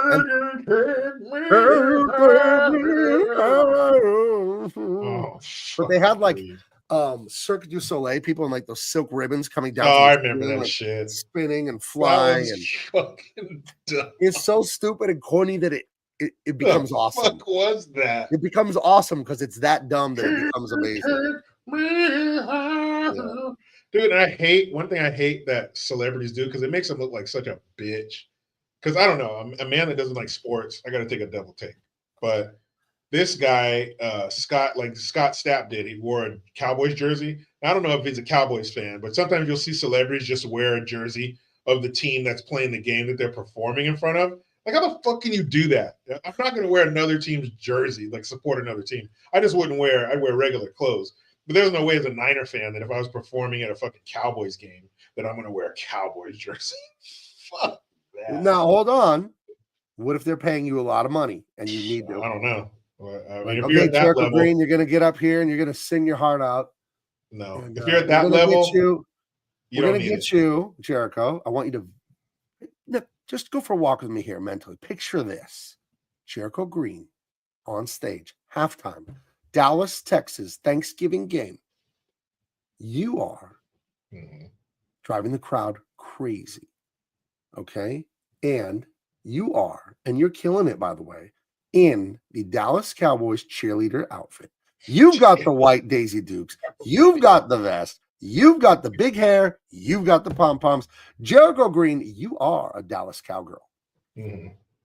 And we are paying you $10 million for this. There's no fucking way. Because what I'd be thinking of? I'd be thinking of my son watching me on TV in a fucking cheerleading outfit for some dollars. Hell fucking no, I would never do that. You come home, Daddy, why? Yeah, is it worth it? Hell no. Dude, no way. But there are people out there who, no problem. Yeah. Put me in it. Squeeze me in it. I'll do it. Remember in the 80s and the 90s, dressing up as a girl for Halloween was acceptable? Because there was always like in 5th grade, there was just one kid, he would just wear his sister's dress at school. Yeah, and everybody thought it was hilarious. Because it was so silly and ridiculous. That's why. The TV shows. Look, remember I'm going to be a Bosom girl Buddies? for Halloween. Think about the concept. I'm going to be a girl for Halloween. Because it's, being silly, outrageous things. And remember that show Bosom Buddies? Yeah. That's what was so funny, because it's so silly that these two guys were living in a building full of chicks, always trying to hit on them. If they did that now, it wouldn't be a comedy because it would be so serious, and they would oh my God, like, we know you're guys, but you're not. You're a trans woman. Like, it would just be a fucking. I don't care what they say. This is my life. One of the great. Dude, TV used to have bangers for the opening song. Dude, they would be on the charts. Right. And that was a real song by Billy Joel. Yeah. Like, it's so good, that song, to start that show. Dude, Greatest American Hero. That was on the radio. The Golden Girls, Thank You for Being a Friend. Yeah. Knight Rider. One of my favorites, Growing Pains. Show me that smile again. I love that. Family song. Matters. Oh. Don't waste another minute on your crying. I love that song. I think the same guy who did Family Matters also did Full House. Yeah, he had kind of one of those whispery voices like that. Like if he was a cartoon, he'd be a. If he was a cartoon, he'd be a cat. He'd be like a cool cat. Like, is this a song or is this a secret, man? Whatever happened to predictability? Milkman, the Paperboy, evening TV. Now that is who I would want to see it do a Super Bowl halftime show. Dude, he just went a medley of the greatest sitcom songs of all time. I would be sitting there riveted at the Super Bowl halftime. And he'd be up there for half of them. Like, they wouldn't even change the set. They wouldn't change the band. He's up there. He's like, yeah, guys, I sung this one too. Right. Yeah. Yeah, man. That would be so cool. That's probably never been done. Right. We need that. Just a sitcom tour where it's all sitcom. Because every song, the crowd is going to go fucking crazy. Right. And it's for one night, like every concert. So that every group that comes in is new. Dude, you fucking hit them with the like A-Team or something. And for everybody, Growing Pains, you got the fucking what was that show? Blossom, Full House, everything, all the bangers. Top 25. You're spanning generations. Oh man! You want to know what's weird? One time I went on YouTube and it recommended me a video of 90s Christmas commercials, and I sat there and watched it. You hate commercials. Nobody wants to watch commercials. It felt so comfy and nostalgic, and I knew so many of these commercials. Mm-hmm. It was so weird. Dude, the California Raisins, right? California Raisins were the shit. I think they had an album. I bought the fucking DVD of the California Raisin Christmas special at Christmas and watched it with Ivy like 3 months ago. Yeah, I used to wear that thing out on VHS. I love that thing. My mom bought the album. Yeah, and it was part of our Christmas playlist in the house. Was the California Raisins? Nat King Cole, all that shit, all the classics. But yeah, man, that's the fucking California Raisins. Yeah. Broken Cup Secretary. Hey Gabe, I hope you've been keeping well. I am doing fantastic. Thank you for inquiring. So good right now. Now, if we don't want to be here for 5 hours like we were last time, we should. Oh God, it's 8:30 already. How does this happen every week? Okay. Let's Friday, Smokey and Craig are friends. Smokey has smoked up a lot of Big Worm's drugs and he tries to kill him, and then at the end. All right, see you guys next week. And we're clear. Good night. Yeah. Well, thankfully, there's a little more to the movie than that. Right. So But this right here, this is the sign of the ghetto. She's right over the power line. Now I've heard different things. That means somebody died in this area, or it's so and so's territory. Do you? I'll be a super racist white NPR person. Jericho, as an African American, can you tell me the origin of this historical art form that African Americans do, where they place shoe wear over the power lines? Ah, yes. Well, it was because of the colonizers and I thought it would be a thing white people people forced your people into. Yeah, actually, that's how the slaves would let other slaves know that they're safe here. They would put shoes over. Dude, let me tell you the dumbest shit I've ever fucking heard. Okay. As far as that slavery bullshit, and this is a sign for this and a sign for that. People were saying that the elaborate designs that black people get in their braids, that's what the slaves used to do, and it was the route. It was like a map to escape. So they would braid the roots of escape into other slaves' hair, and then the slaves would look at it and, okay, you go here, take a right, based on their hairstyle. First of all, just forget that it's so ridiculous. How would you remember that? Yeah. How would you because you look at this guy's head. Oh, so I assume he's going with you. You're gonna just keep looking at his head, and you're like, no, the oak tree's on your eyebrow. Like, no, the eyebrow's not part of it. Like what's going on? Dude, not to mention it takes 6, 7, 8 hours to braid somebody's hair like that intricately. You ever have your hair done like that? You ever do braids? No, I did twist, or like you twist it, but I never like sat there between some woman's legs and got my hair braided. No, thank you. But that I never knew slaves have a lot of downtime. You know, I don't feel like slaves had braids. I don't think they were allowed, like you said, to have downtime and be sitting there for a 6-hour hair. It's impractical. I feel like the master would have a little problem with that. Well, and also every slave wasn't under the threat of whip and fucking being beaten and ripped from their families and all these horrible, awful things that they fucking say. A large portion of slaves is more of indentured servitude. But anyway, that was one of the dumbest fucking things I've ever heard. That, oh, so now you find racism and a connection to slavery through fucking hairstyles? No, I think it's just people showing off their talent and how fucking cool they can make it. I think that's about it. Right. Yeah, I don't like that thing where you hear like a black woman at a university start yelling at a white person that has braids. You need to take that off. Get the fuck out of here. No culture can claim they own braids. That's not a thing. Vikings are doing that. I'm sure years ago. Everyone everywhere on earth twisted hair up to get it out of their face. Or it makes sense. It makes sense. I got those long, flowy, fucking blonde hair in the wind. I'm trying to chop a dude's face off. My hair's getting in the way. So why not figure out a way? Maybe the Vikings invented scrunchies. You think of that? Necessity. Black folks, our hair is shorter, more coarse. Probably didn't need to do that. Maybe it was more of a status thing or to show something, because it wasn't to keep our hair out of our head. That's not a problem. So people did what they needed to fucking do, man. Yeah. Let's see. Jericho Green. Yeah, he did Family Matters, Full House, and Step by Step. Cody was effing hilarious. And Step by Step, he would always have a crush on Dana, and she would push him away. Do you remember Family Matters Urkel? Did I do that? Then he had his suave, like debonair version called Stefan. Yes, I remember that. But that's where we're getting into shitty Family Matters. The later seasons, it always falls apart that way. You didn't like the robot Urkel? You didn't like that?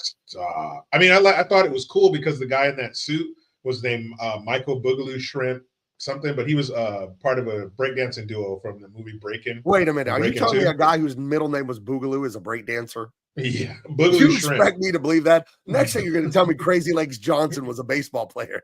Gabe, all right? This is going to be a fucking hell of a night for you. Wait, are you trying to tell me Craig Ironhead Hayward was a fullback? Is that what you're trying to tell me?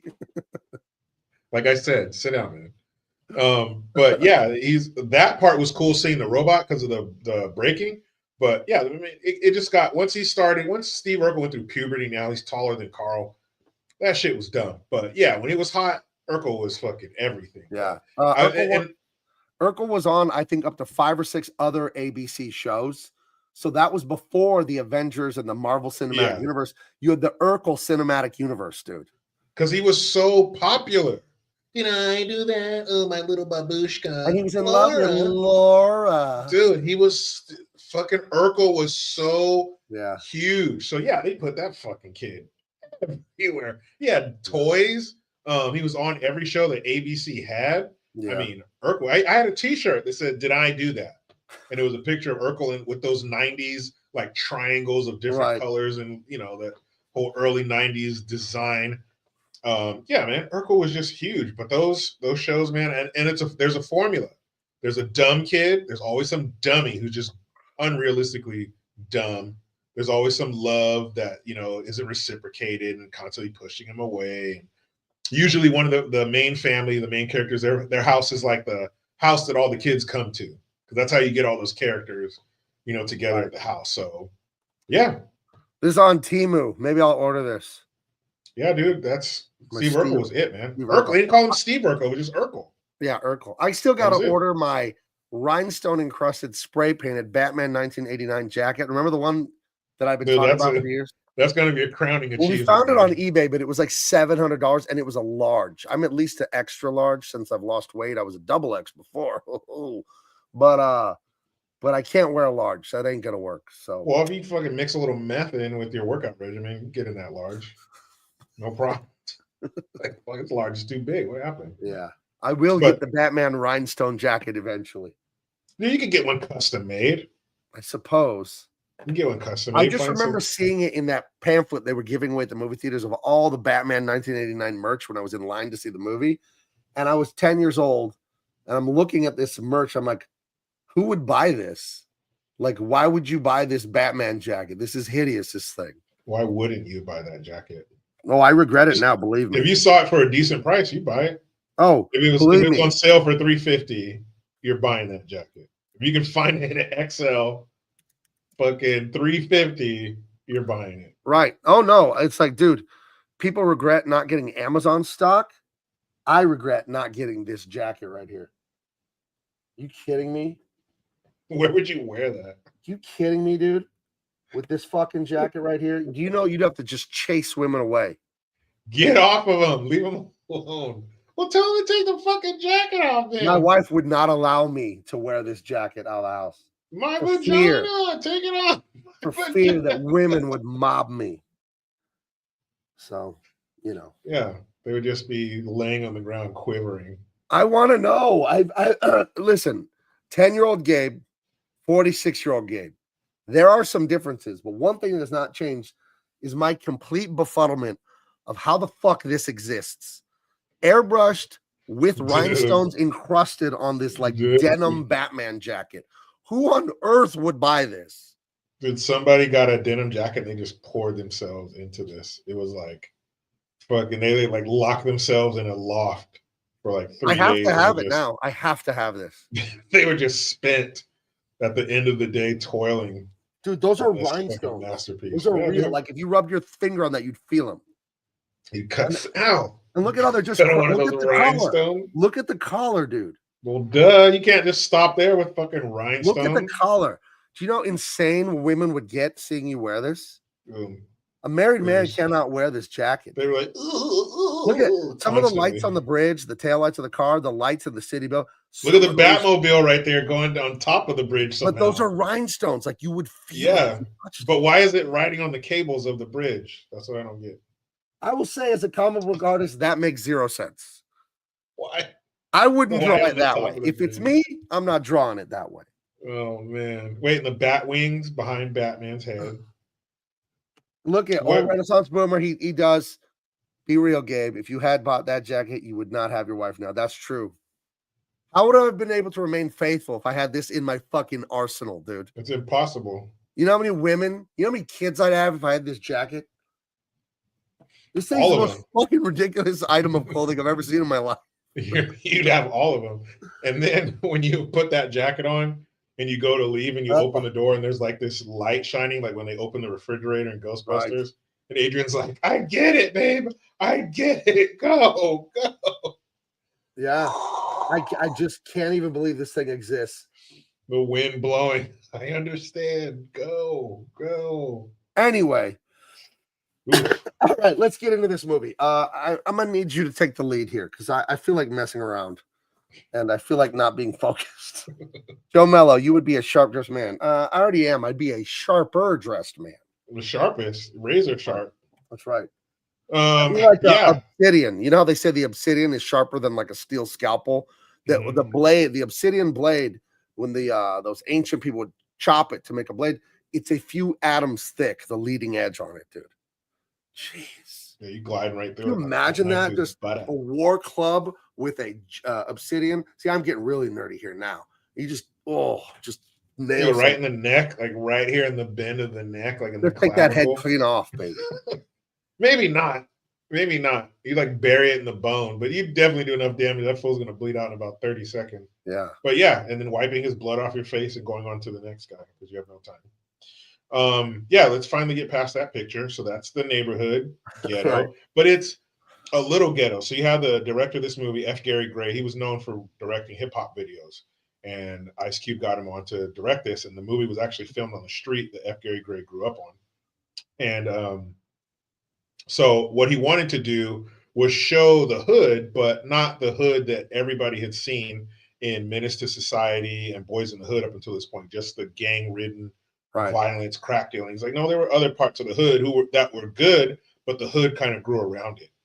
So you still had these neighborhoods that were regular, decent people, but yeah, that element kind of bled into some of those streets too. But this is Craig, 22 years old, still a very young man living at home. And this classic, there's so many classic scenes in this movie that you could just say the words. If you yelled half of it out in public with a bunch of strangers, somebody's gonna. You better put some water on that shit. Yeah. If you yell out, why are you? Every time I come in the kitchen, that's all you got to say. Everybody, you in the kitchen, in the goddamn refrigerator, all that shit. So he comes in, boom, hungry, gets up, pours a whole box of Captain Crunch, which was called Crunchies because they couldn't get the copyrights. Pours an entire box into this bowl, gets a fucking serving spoon. And I even when I was young, I was 15 when this came out. I was like, man, you should have known you didn't have enough milk for that shit as soon as you grab that carton. Right. But he dumps it in there. It's like a mouthful of milk for this giant bowl. It's like shit. Goes in the fridge. And he's like, man, we'll never have no milk. And he has the door open. And then when he stands up and closes the door, his pops is standing right there. R.I.P. Mr. John Witherspoon. And he goes, before I went to bed last night, I thought I told you to take out the trash. What happened? He goes, I fell asleep. I wish you would sleep right now. And I hit you upside your head and make you go out there and take out the goddamn trash. And so he goes to dump out the cereal. The dad's like, wait, what are you doing? He's like, I'm throwing it away. We don't have no milk. He's like, you better put some water on that damn shit. And he was very serious. And he's like, you wasted all this damn food. There's just something about Witherspoon, the father. There's just something about his delivery that's so good. That's so, I don't know. I can't even describe it. The way, the cadence, the speed, the I don't know. Just the way he does it is so, like he's acting like straight, like he's being normal, and it's just so silly. I don't get it at all. It's so good. Yeah, dude, he's just natural, just naturally funny. Right. And he's like, you better put some water on that damn shit. And then so he's telling him, son, he's like, you need to look for a job. He gives him a pamphlet. No, I think that's in the bathroom. But basically, he's telling him here, this is where he says, every time I come to the kitchen, you in the kitchen, in the goddamn refrigerator, eat up all the food, all the chicken, all the pig's feet, all the hog maw. Because I want chitlins. I like pig feet. Just fucking crazy ass way that he talks. And then I think the son or the mom comes in. He's like, your father wants you. Where is he? In the bathroom. And he goes in. He's like, oh shit. He's like, I'll wait till you're done. He's like, no, come in here. I smelled your shit for 22 years. You can't smell mine for 5 minutes. So that must be horrifying to be in the bathroom with your dad dropping a dude. I had a relative who was a large man, and he would sometimes use the bathroom with the door open because this is back when the phone was on the long cord, and he was an attorney, so he was taking calls all the time, and more than once he was cooking things up in there and on the phone, and that is not what you want, dude. Dude, I'm gonna smell fucking horrible in there. He's like, come in and close the door. And he's spraying, dude, just fucking, he was the reason there was a hole in the ozone layer, if that's even real. Right. But he's like laying on this fucking can. And he tells him, he's like, hey man, you need to get a job. He's like, in this house, you're either working or you're going to school. He's all rent's due on the first of the month. And he gives him the pamphlet. And he's like, man, I don't want to be a dog catcher. He's like, why not? He's, I don't even like dogs. He said, that's the beauty of it, son. He's like, I hate dogs. I grab a dog, and I kick him, and I punch him. He's like, I'll foot up a dog's ass. Bang, bang, bang. And so, but you see this as an adult. You see this. Your dad's trying to hook you up with a good job. It's probably with the city. Right. I know you don't want it now, but that's not the point. Just get your foot in the door and fucking establish yourself, pay for your school, whatever, and then it'll give you options. Do whatever you like, want. Yeah. Like you gotta like. I was fine with it because I've had jobs. I've had work since I was 12. But you see directionless young men, and they don't know what to do with themselves. And it's like it doesn't matter what you do. Just make some money and start to give yourself options. You go to the college, junior college. Maybe move up. Maybe you'll like the thing you're doing. You don't know. Like maybe you'll end up being a In-N-Out burger manager making 160, 170,000 a year. Maybe you like that. You're like, who knows? But you can't do nothing.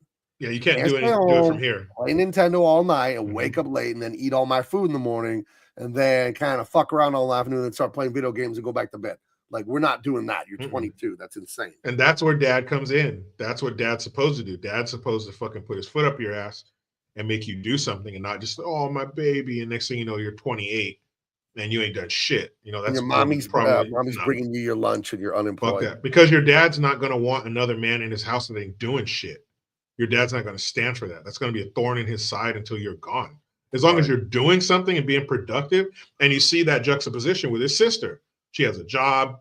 She has a side hustle doing hair and all this kind of stuff. She's doing shit, you know, and they're like, their relationship's different with her.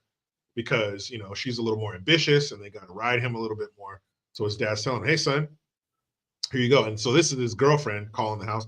And his mom's like, he's like, who is it? It's that girl. Tell her to stop messing around on my phone. This is his girlfriend.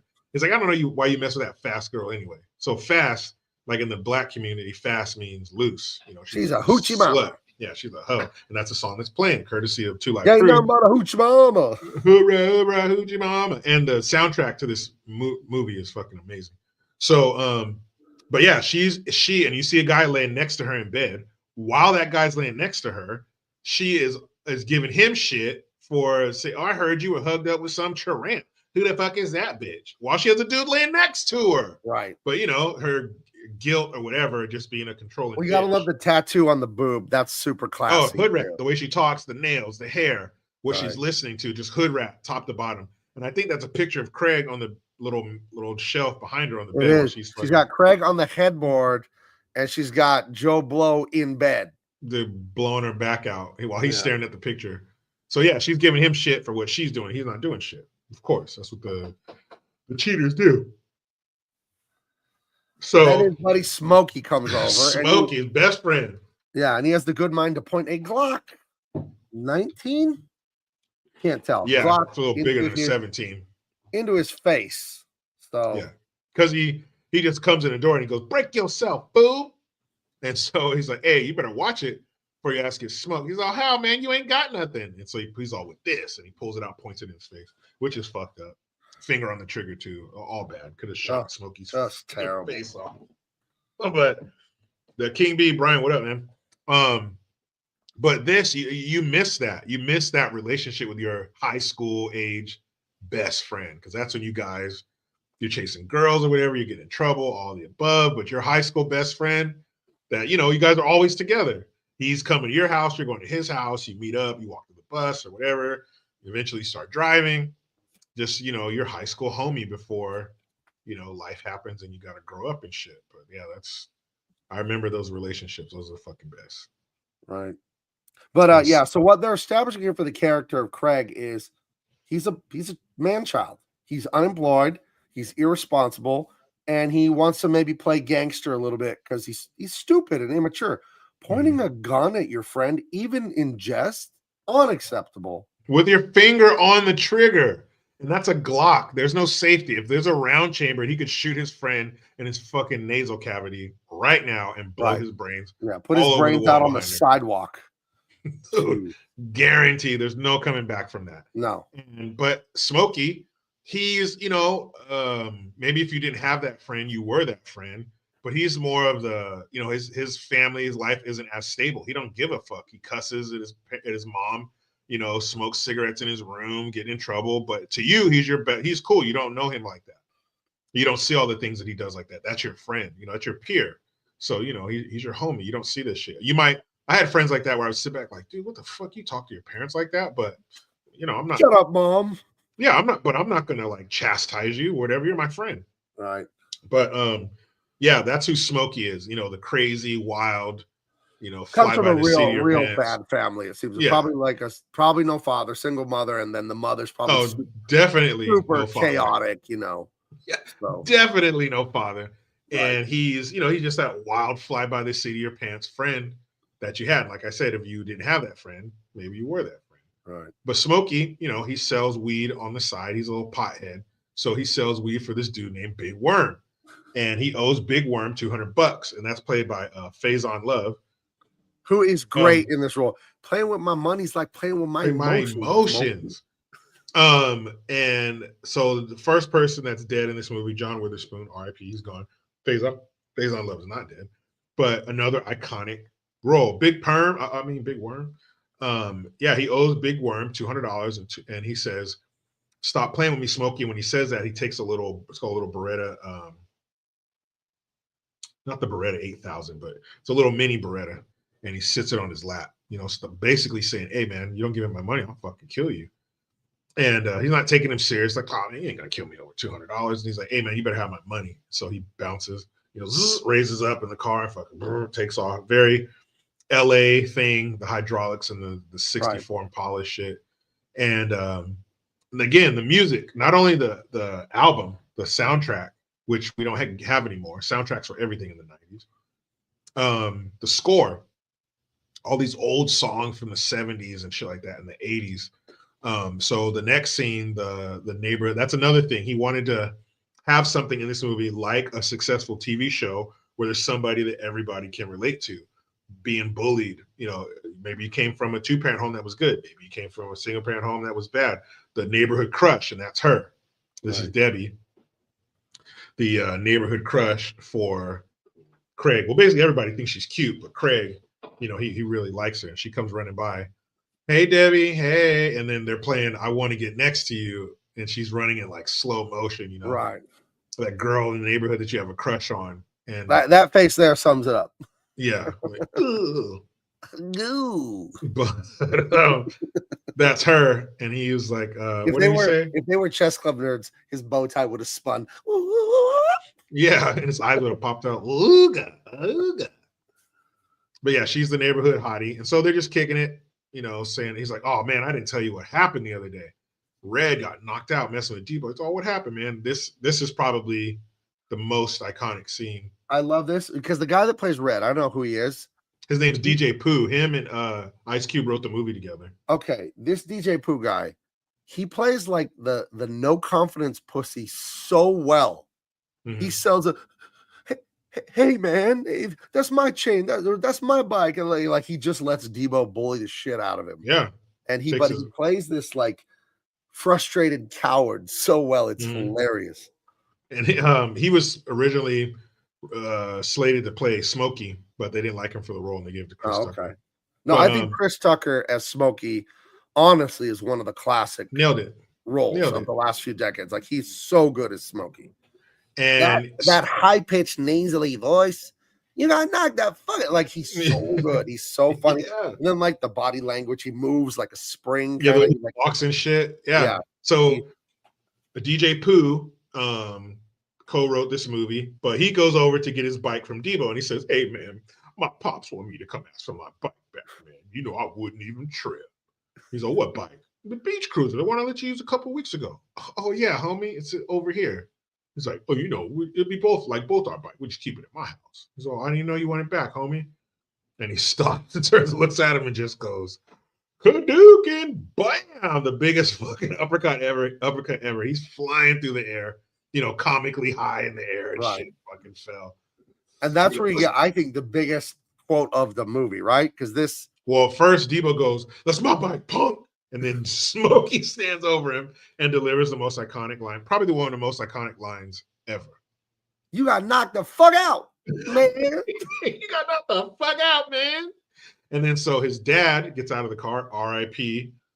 What's his fucking name? Reynaldo Rey. R.I.P. him, R.I.P. Debo, Tiny Zeus Lister. He's dead too. So that's 3 dead people. So yeah, Tiny Zeus Lister is in one of our favorite movies on this channel, No Holds Barred. That's a direct quote. Right. So his father gets out of the car, kicks him. I don't know why you come around here messing with these people. He's like, "You want some too, old man?" No. He fucking wakes him up, puts him in the car, and they take off. Another thing that you'll never see anymore, that car, Ford Escort. My mom had a Ford Escort. We had 2 growing up, 2 different Ford Escorts. The Ford Escort was like that little, small, cheap car, that anybody could have. But yeah, the little tiny Ford Escort. But man, it was a little station wagon because it had a hatchback, And dude, that's the line right there. You got knocked the fuck out, man. Dude, that's. I don't know if there's maybe there are, yippee-ki-yay or whatever, but you got knocked the fuck out has to be top 5 most popular fucking one-liner ever out of a movie. Right. I'll be back. It's up there. It's fucking up there because everybody fucking knows. Everybody who was at least, 12 years old when this came out knows you got knocked the fuck out. And that line possibly could have been improv because he was that good. Most of his lines were improv. And key people who weren't essential members of the cast had to leave the set because they were laughing too much at his performance and it was being picked up. Same with Billy Crystal in Princess Bride when he was when he was the wizard. Yeah, but they said that had to fucking go. I don't know if I mentioned it, but what's his name? The guy who played Inigo Montoya, Pickin, whatever his fucking name is. Mandy Patinkin. Yeah, he bruised his rib. Laughing, you said that last week. Yeah. Mm-hmm. So let's see. We'll just play 5 seconds here. YouTube won't. That's all you need. Yeah, let's see. Tell me tell me right away if you can't hear it. It should come through. No, you're good. You got knocked the fuck out. You also see still funny 30 years later. You also see how desensitized they are to violence. This dude just got knocked the fuck out, and they're laughing. And I'm sorry, number 7. There's 7 people dead in this movie because behind Smokey, one of the people rolling dice is Michael Clark Duncan. He's dead, and this is his first movie role. Was playing rolling dice in the background. He was 6'5", 275 pounds, and his mom wouldn't let him play football because she didn't want him to get hurt. Really? Come on. For real. He was a giant. I know. And his mama said, "No, my baby's not playing now." If his dad was in his life, that was like bullshit. Wasting all that size. That was D1. It's a D1 scholarship, lady. Come on. Yeah, fuck out of here, man. Well, put this kid in the Hall of Fame. Yeah, sure did. Well, he's going to. Well, anyway, we're introduced to family, then the neighborhood. Wait a minute. We missed another death. Opening scene. The Jehovah's Witness ladies come to the door. They knock on it. That's what wakes Craig up. He comes to the door. He's like, "What? Are you prepared, to hear the word of Jehovah?" And he just slams the door in their face. And she goes, "Well, fuck you, you half-dead motherfucker." That's Aunt Esther. She's also dead. LaWanda Page. What is Aunt Esther from? What show is that? Is that Sanford and Son? Sanford and Son. Watch it, sucker. You fish-eyed fool. And that's another one, the classic. You got to have a back and forth. You got to have somebody who just go back and forth talking shit about each other. I saw a quote on Twitter or somewhere. It was saying an old interview in Playboy or some magazine with Red Fox that he and his son on the show, Sanford Son, in real life were strapped, had an ankle gun and shit, on set while they're filming. Both of them, I don't know, they're worried about some thugs or something that were in their lives or something. But the guy that played the son said that in an interview, yeah, both of us carried all the time. That's insane, dude. While you're filming a show? I mean, if you're filming, was it early mid 70s in Los Angeles? Yeah, I'd have one too. Fuck yeah. Oh, hang on a second. Chris Tucker and Tiny Lester both in The Fifth Element. That's true.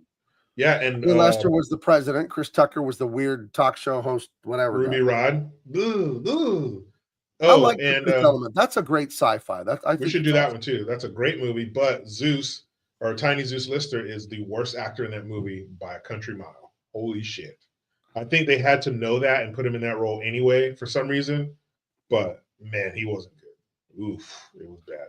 But that movie is awesome. Gary Oldman, damn it.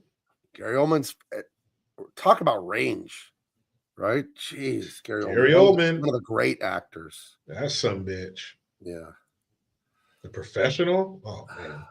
So we get to meet more of the neighborhood. They go over to Smokey's house because what? Smokey's got to take a dump or something like that, or what does he have to do? No, he wants to go get some weed. Oh, right, and then his mama. I love the way he's banging on, mama, he's banging on the door. Yeah, she's like, damn it, Smokey, you ain't knocking like you the damn police. And he's talking shit to her. He's like, man, he's always talking shit. Like he cusses at his mom and stuff. She don't care. So you see all these empty 40 bottles in his room, smoking weed, marijuana posters and stuff. I don't know if everybody had a kid like that, but I always had a friend growing up where, his home life was just fucked. But as a kid, you just see it as a place where no rules. We can go do what we want, say what we want, but it's really fucked up. Well, I told you about that one kid that was friends with, I made friends with like in 7th or 8th grade. I knew him all the way through high school. And in his bedroom, he had like a Makita power tool poster where the woman was topless. Yeah. And his mom and dad let him have it. And I couldn't believe it, That's crazy, to us, as kids that were, didn't have it quite that extreme. I always tell you how naive I was about like worldly stuff because we were not allowed to watch stuff or listen to stuff. And I didn't know about like drugs, nothing about it. I'm not a drug guy. Never tried them. And I remember when Insane in the Membrane came out and all that. 92. And that whole album and then the Chronic album. And it was all about weed. And I incorrectly thought, oh, weed got popular again. Because I always knew weed was like a big thing in the 60s. And then like it went away and nobody smoked weed again. And then in 1994, they started. So I didn't know. Like, how silly does that sound now saying that? But as a 10th grader, I'm like, oh, I guess it got trendy again or whatever. Like, never left. I had no idea that it never went away. It never left. Only got stronger. So, but yeah, this kid. Sure. He says that was his house with the topless poster. Yikes. Yeah, some kid was always, had a little more loose. The rules are a little more loose at their house. I had a friend named Terry growing up. He had both his parents there, but his dad was like an ex-biker. And he had his own trailer like down the hill from the main house. So, that was just fucking party central and shit. Yeah, man. It was wild. But yeah, you always knew those kids where their house was just fucking crazy. Right. I was like, you said what? Oh man, fucking sitting on their bed. He cracked the windows and smoking a cigarette on their bed.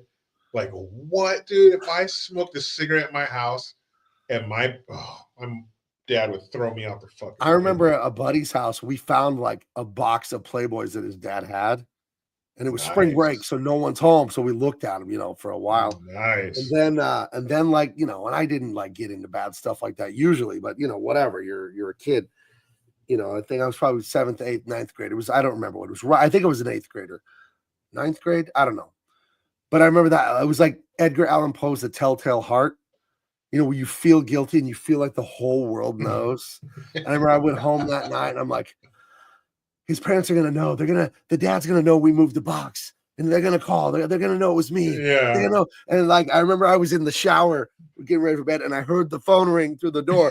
And I'm like, that's them. And it wasn't them calling, but I was like, for the rest of the day, I was just like so freaked out about it. Yeah, like the police, open up, fucking police. Yeah, the police are gonna come. Did you touch those magazines? Are you the 15-year-old that looked at the 1983 Penthouse magazine with your friend? Get him, boys. Get him. He's all, cuff them, boys.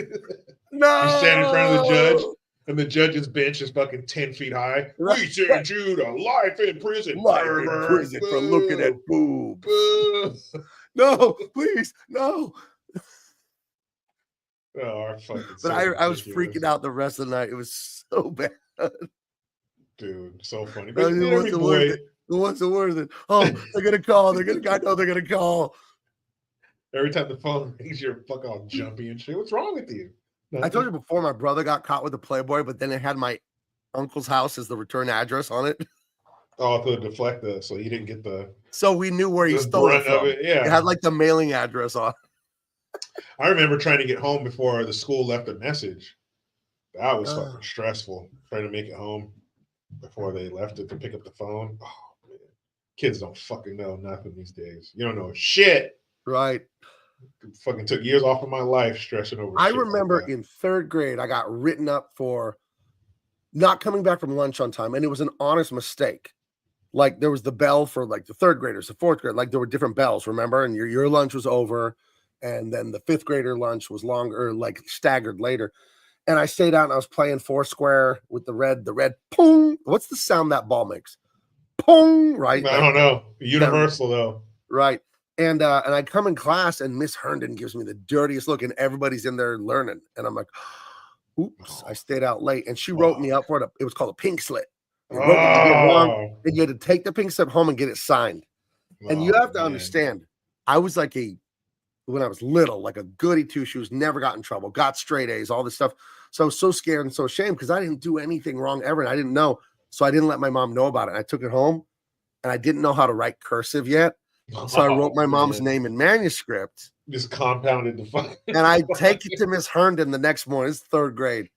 And I hand it to her and go, I had her sign it in manuscript. And she just took it and nothing happened. She bought my stupid lie, or she just thought it was so pathetic she didn't want to deal with it, or I don't know what. And that's when you realize the whole system is fucking rigged. Yeah, I remember Nobody telling her that. I was like, I have my mom sign it in manuscript. Because that makes sense. That's Right. something you would just blurt out of nowhere. Mother, show her your manuscript skills. Well, you're right, son. Nobody My knows. mother has the nicest manuscript penmanship. No one else, not enough people know about your manuscript skills, Mom. Show her. Oh. My mom has the best handwriting, the calligraphy level cursive. My mom's handwriting is fucking amazing. So I've wondered. forging her signatures. I'm a professional illustrator, you may have heard. I have supreme control of my hand and a pencil, a paintbrush, whatever. And my handwriting is not good. And I've never been able to figure that out. Because I can draw anything, any calligraphic line. I can make a beautiful curved line in real life, 17 inches long across the entire comic book page, and you won't see a wobble in it. And then my handwriting is like, I don't know. I don't know what that's about. You just don't give a shit. You don't care about your handwriting. I don't know. But my mom, the next time my mom sends the kids a letter or something, I'll take a picture of it and show you. My mom's handwriting is fucking amazing. So, but my brother, he was older, so he did stupid shit like trying to forge a detention. I saw the shit he got into. I was like, oh, don't do that. But I was the kind of kid, I didn't like, to me, I wish there was a school for kids that didn't give a shit about school, because that's where I would have done well, because it was just boring to me. It was just a social interaction for me to talk to other kids and be funny and shit like that. I didn't hate school. It wasn't a bad experience. It was just fucking boring. So report card time, oof. My brother, he's the artist. So school was boring to him, but in a different way. It was inferior to him. Here, math test. I studied for 5 minutes. Yeah, I'm a genius. I don't give a fuck. But so he'd bring home his shit, have my mom sign it, immediately because it's all fucking A's. But me, they didn't hand them out. Or maybe on Monday. All right, make sure you bring it. Monday comes. Where's your report card? You take the F and you're trying to put another line on it, so it's an A instead of an F. No, the penalty for that was too stiff, getting caught doing that. So I just avoided it altogether. But I don't know if stress was measured in time. I'm surely like that machine in Princess Bride. I took at least 6 months off my life just stressing over fucking showing my parents report card. Fuck, it was bad. Yeah. Oh man, I used to hate that. It was so fucking. Oh man, report cards and all your friends. Dude, I'm gonna get pizza. Look at that guy. Fuck you. Yeah, it's sad. I mean, there are some kids that get bad grades because they're not too bright, but I think there's the other side of that bell curve where the kids are that sort of institutionalized, like, jump through the hoops thing. It just doesn't work for like some people that are very creative and stuff like that. And it can work, but you got to have a dad there, like being the enforcer. And you had a good disciplining father. How did you escape him not busting your ass in half? They did bust my ass in half. That's why I didn't want to show my fucking report card. That was the problem. But I just, just school, some subjects I got, reading, English, literature, history, all that stuff. But like math, fuck that. Science, fuck that. If there was a school where like, well, what are you into? Okay, let's give him something. Let's educate him about that. Right. Let's curtail the curriculum to that. So you're learning and you are, being taught and you're being more educated, but it's on something that you're going to pay attention to and give a fuck about. Now, what's that? I agree. I agree. They waste a lot of elemental time. Table. Yeah, I don't give a fuck about that. Right. Algebra. Fuck that. I think they're trying to give you a general knowledge, but do you really need to understand algebra? You don't. You really don't need to understand it. Basic algebra, I guess. But division, multiplication, subtraction, and addition. That's good. Really all you're ever going to use, dude. You're not you're good. And I knew it from the start. I don't feel like, I was right. Like, no, I knew in fourth grade, you're gonna always have a calculator as an adult. Especially now with a fucking cell phone. Yeah. I don't have to remember shit. I don't have to know shit. I just talk into this little box that was made by a Chinese kid. And it fucking tells me everything. But in class, like the really smart kids who getting good grades was effortless to them. But can you stand up in front of the class and deliver your report in front of 25 kids? No, because you're going to be flop sweating and farting. I told you I had an argument with the counselor at my daughter's high school because they're like, no, she needs to do this math and she's not doing this. And I just chewed her out and said, how many of your fucking little math nerds can get on stage at Hollywood? Exactly. Yeah, how about here's a math problem for you. If I have 100 of your fucking math nerds and they get on stage with my daughter do comedy, how many of they'll bomb? Oh, the answer to that is 100. There's some fucking math problem for you, dickhead. That's where I was. That's where I was like, yeah, I can't do that, but I got something and I guarantee you can't fucking do either. Like I would always be the one, hey, you, Jericho, you talk, you do it. And they would just be standing up there and me, I'm like, hey, I just flew in from Detroit. Boy, are my arms tired. Oh, I'm up there doing my fucking thing. And they're just like, how do you do that? I'm like, how do you do that?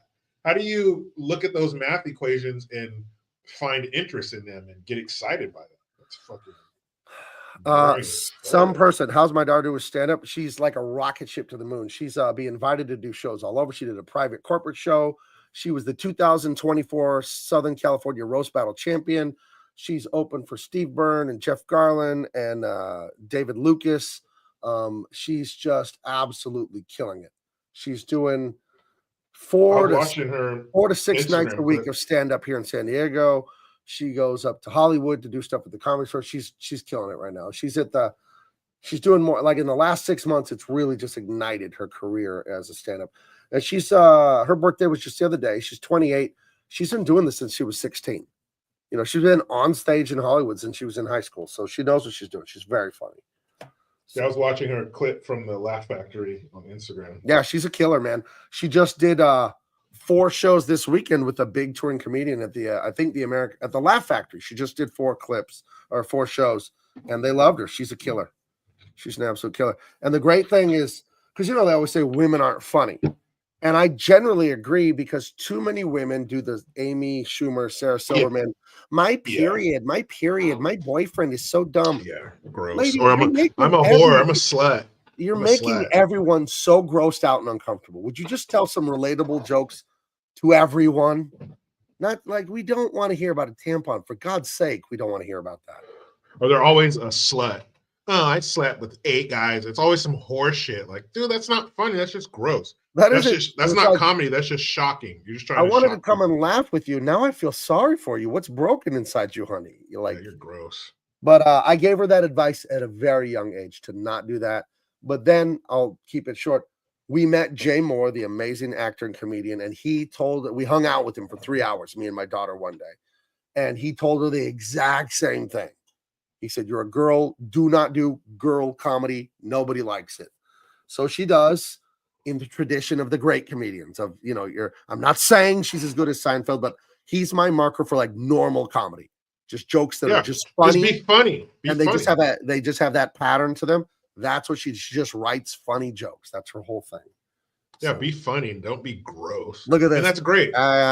Nobody's funnier than Sarah Silverman, except dudes, of course. Yeah. Dude, he did an interview with her and was talking shit to her. But she's the worst. Man, just be funny. And it's good that most female comics do that because it's gonna make it even easier for her to fucking. You know, my daughter said she did the show, and people come up after the show, and oh my god, that was so funny, cool, awesome. And a guy came up to her and said, "Oh, when I saw a woman come on the stage, I was like, here we go." He's like, "You were so funny." That's what a guy told her. And that's good. Keep fucking that's up. How I feel. Lady comics, keep it up. When I go to a comedy show and I see a woman come on stage, I'm like, oh, here we go with the fucking period, right? Yeah, it's gonna be some gross shit or fucking shitting on men, right? In some way. Like, come on, I should know your act the first time I see you. I shouldn't be able to write your act just by seeing your fucking gender. Okay? Let me guess. Period.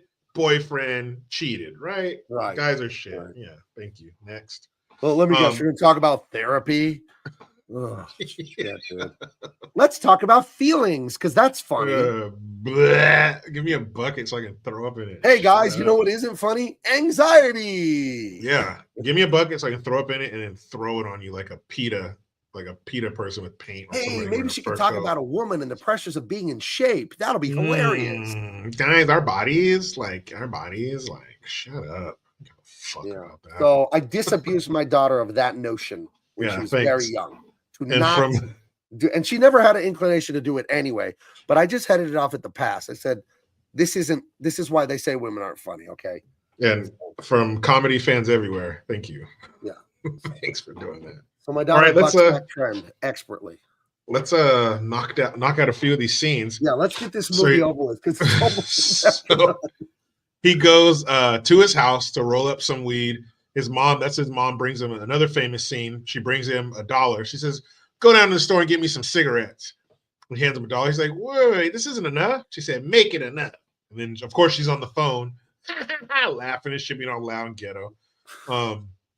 So that's where they go. They hop in his car, which is a hoopty. That's West Coast talk for a bucket, a piece of shit car. And so he hops in his Pinto, and it's constantly backfiring, fucking turning off and shit. Piece of shit. But it's a car. And they're bumping Keep the Heads Ringing by Dr. Dre, which is, I think, one of the biggest songs off the soundtrack. Because it was that one. Was it? That was another big one. Right. And then Hoorah, Hoorah, Hoochie Mama. So this soundtrack had like 4 or 5 top hits come off it. Yeah, so that's a song. And what a great way, especially since F. Gary Gray, the director, was a music video director. What a great way to weave the music, the soundtrack. And he knew how, from his background doing the music videos, knew how to make it match the imagery and the tone perfectly because that's his wheelhouse. Yeah, you're right. That's a very, very insightful point. I like Heather going to open mic night at the club. I have a vagina. I'm going to talk about it for 50 minutes. The industry term, what the comedian says, you walk the room. Do you know what that means, Jericho? Mm-hmm. It means you're doing so bad as a comedian, people are walking out. And if you walk the room, that means the room empties because you suck. Oh, that's bad. So if you want to walk a room, ladies, let this be your 15 minutes. Oh, God, don't do it. Yeah. So they're going to the liquor store to get his mom some fucking cigarettes. And so they run into another iconic character, Ezel, the neighborhood crackhead. And of course, it says black owned. That's to keep it from getting robbed. But as you can see clearly, there's an Asian dude who owns it, like most liquor stores. An Asian dude wearing the plaid button up and the beanie. And he knows where he's at, you know, and that's, the hood. But you see no bulletproof glass or anything like that. So maybe it wasn't that crazy yet. And Ezel, he's the crackhead. So he's always scheming and scamming. And so another iconic part that you could go into a room and say, my neck, my back. And somebody's my neck and my back. My neck and my back. So he acts like he slips and falls, hoping they'll pay him off. And he says, I want $150,000. We can settle out of court for $20. And the guy's like, man, get your ass up. It ain't even wet over here. And that's F. Gary Gray, the guy who's mopping the floor. Really? Okay. Yeah, that's a director. And so he says, Smokey, buy me a 40 for my birthday. He says, it's your birthday? Yeah, what day is it? He's like, man, bring your ass in here. So he buys him a fucking 40. And he says, man, you better come over to my house later on to wash my car. And that plays in a little bit later. Right. So the car keeps backfiring. So Ezel ducks and runs because he thinks it's a gunshot. Just the neighborhood dope fiend, just a jittery little fucking tweaked out crackhead. Yeah. And it doesn't matter what color you are. If you grew up in a city, you probably know somebody or have a family member who's a fucking drug addict. when I was a kid, when I was 5 years old, my grandpa, they had that Mexican restaurant, and he owned like 4 houses on the block. He had his house, the restaurant, and he had 2 rentals next to this restaurant. So we knew the little girls that lived in the restaurant or lived next door to the restaurant. They may have been here undocumented. They were Mexicans. They were very Mexican, and there was a drunk Mexican guy in the neighborhood who was always on a 10-speed bike, and he had like the paper bag with the booze in it, and we called him Loco Lean. Like Lean was his name, and Loco, like crazy. And the kids would, it's Loco Lean, and everybody would run. He'd come pedaling all crooked on the bike and shit. But we you know, you're 5, 6 years old. It's Loco Lean, and you run from him and stuff. So yeah, we had that guy. We had the drunk bike guy. Hey, everybody has that guy. I'm not trying to be insulting. This is just like logic. When I see an adult on a bike, but they're wearing jeans, I always assume they have a DUI or something, right? Hey, I've always said that, man. If you're wearing jeans, riding a bike, you fucked up. Bottom line. Right, because I don't think, they're too broke to own a car. I think, no, they got their license taken by the judge. Yeah, but even if you're in a suit riding a bike, I assume you're working somewhere. It's probably in a city. You're trying to get to work. But if you're wearing jeans, no, you fucked up. And everybody I think of who I've seen ride jeans on a bike, yeah, you fucked up. Right. But you see in the background, this is very hood shit. You know, they got a deck of cards back there, Taster's Choice instant coffee, the VO5, the nail polish remover, shit like, you know, for people to walk down to the store and get little shit they need, the Vicks, the aspirin, all that kind of stuff. It's almost like convenience store. All jacked, but the price is jacked up. Right. And you know, the worst is the convenience store inside of like a Vegas casino. Inside the casino. Oh yeah, where everything's $5,000. Like $9 for a toothbrush because you forgot your toothbrush. I think every time I go to Vegas, I forget my fucking toothbrush.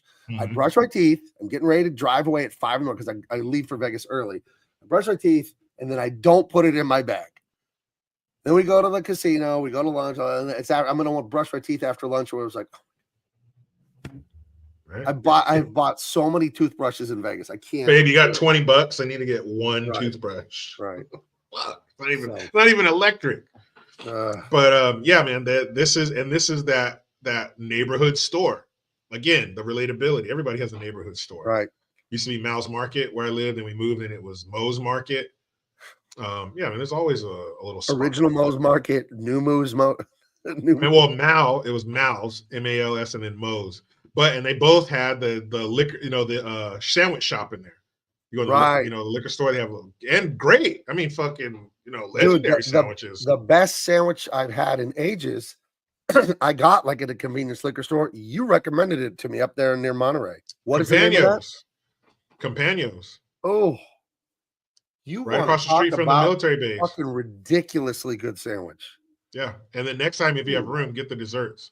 The cakes there are fucking crazy. But yeah, man, this the liquor store spot. You know, and every ladies, I don't know if you've ever been here, but guys, you know, whether you've been working for somebody else or maybe you got a project on the weekend, but you probably found yourself in a liquor store getting a cold drink, you know, a can of Arizona iced tea and a fucking sandwich and a bag of chips and sitting outside of the table or sitting on the tailgate of your truck and having a fucking awesome sandwich. Did you know that shit? The Arizona iced tea is still 99 cents 30 years later. Yeah. Then the guy said, there's no reason. He's like, we don't have any debt. The company's fully paid for. He's like, there's no reason to jack up the price. That's crazy. So you keep it at 99 cents, 24 ounces of I don't know what the fuck, but it's 99 cents. What you want to do. And it's always cold as shit. Yeah. And the green tea with honey. You got me. Yeah, the green tea, the mango. Come on. The fruit punch. Those are like top 3. 99 cents. I'll do it. Shrapnel says there was a 7-Eleven I used to live next to. They would sell glass roses and Brillo pads. I don't know what the Brillo pad is for, but I found out a few years ago. You probably know this, Jericho. There's a glass tube. You're black. You know about crack. Right. Smoking. There's a glass tube with like a little satin or a little silk rose in it. And those are crack pipes. Yeah. And you buy it and you just throw the rose away and then you put the crack in the glass tube. I don't know what the Brillo. Now you're black. What's the Brillo pad for? Well, I don't think I know it because I'm black, but it's like a filter. Like the ketchup, so you don't get so you don't get, you know, I guess pieces of hot crack rock in your fucking throat. Oh, you don't want to swallow? Oh, you don't want to swallow hot crack rock. Like, wait a minute. You'll suck somebody's dick for crack, but you don't want to get crack in your throat? I think you got your shit mixed up. Ooh, the Arizona Arnold Palmy. You know, Arnie Palmy, the fucking black and white can. Right. And sweet tea was the white can. If you just want to go sweet tea, that's the white can. The watermelon, the red can, grape, purple. Yeah, dude, there's like 5 or 6 flavors in Arizona iced tea that are just fucking. I try to eat pretty healthy. I've lost a lot of weight, thank God. But sometimes getting trash at 7-Eleven, like just junk food, is so good. Every once in a while. Especially it's usually on the road. We get that roller dog. That dog's been rolling for like 7 hours, bag of like hot Doritos, and then like the iced tea. It's ridiculous, dude. Dude, it's good to go. On the road. On the road trip, it's extra tasty. Yeah. That's right, man. Hit the road. Yeah, of course you're gonna but come on, an ice cold Arizona iced tea, few things can beat that. That's Shawshank Redemption on the roof when they get those cold beers after shellacking the roof all day. That's the level of ice cold Arizona iced tea after you've been working hard. Beautiful. Have you ever seen this inside of 7-Eleven? Hold on, because I got some woke news for you. This is gross. Stupid and woke. What happened? Gross. I've seen this since I was a kid. The Tijuana Mama pickled sausage. It's like a beef jerky, like a sausage, but it's in vinegar and it's in a pack. You rip it open and eat it. I've been fascinated by this thing since I was like 10 years old. I finally bought one like 3 months ago. It was not good. Damn it. It was kind of mushy, like an uncooked hot dog and a little sour and spicy. Well, if you put meat in a liquid. Yeah. And soak it for a month. Yeah, that's probably going to get a little But lamest of all things, they Tijuana lady. No, it's so much worse than that. Hold on, I'll show you. It's Tijuana ma'am. No, I'll show you what they did. And this just happened. I just noticed this at 7-Eleven like Tijuana person. Ago. It is no longer, after a 40-year reign as the Tijuana Mama, it is now called the Big Mama. Oh, what is that? A white lady? They made her a white. It's like the shit they did to Uncle Ben. It's like what they did to Uncle Ben and Aunt Jemima. Why'd they make her a white lady? But at least Aunt Jemima and Uncle Ben and the Land O'Lakes girl, they removed them completely. They didn't make them white. Why did they make that Mexican lady white and call her Big Mama? La Güera, La Güera, La Blondie. Secretary, not sure. Dude, I eat at Cecil's all the time. Brother, I love Cecil's. Cecil's is a deli right in front of like Mission Bay, SeaWorld area, right by the water there on Marana Boulevard, going down the 5 freeway.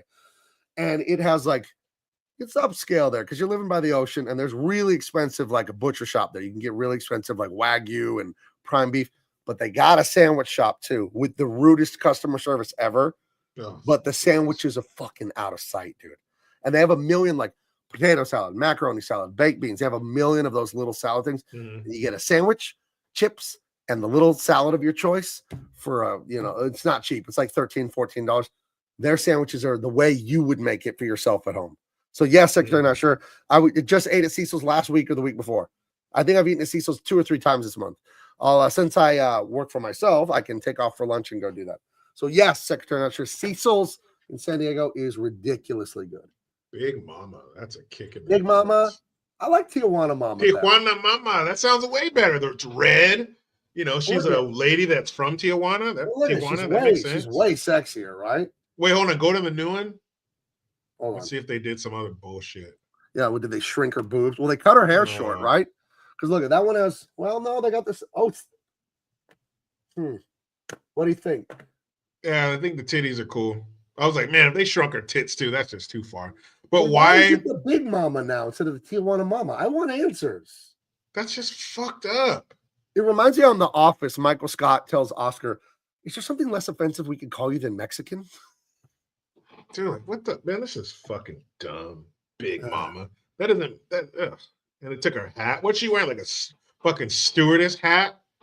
Yeah. Where's the sombrero? I want my Tijuana Mama.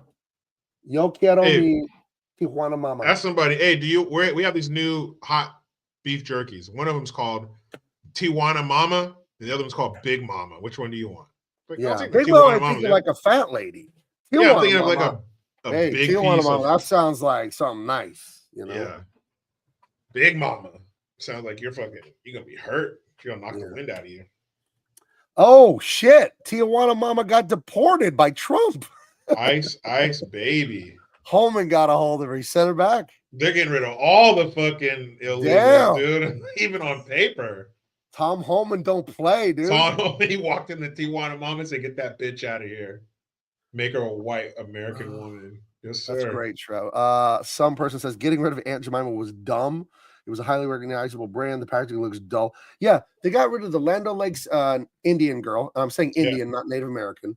And they got rid of Uncle Ben. What was offensive about Uncle Ben? If you listen to these liberal idiots, it's like, well, he was black. That's offensive. And they got rid of the guy on the cream of wheat box. He's a black dude too. He's a fucking chef. Is there something wrong with that? Yeah, but he was a black chef, dude. He was a black chef. So his crime was being black. I feel like you're the racist. Gross. Being black is gross. I don't know. Somewhere, I think they should get together.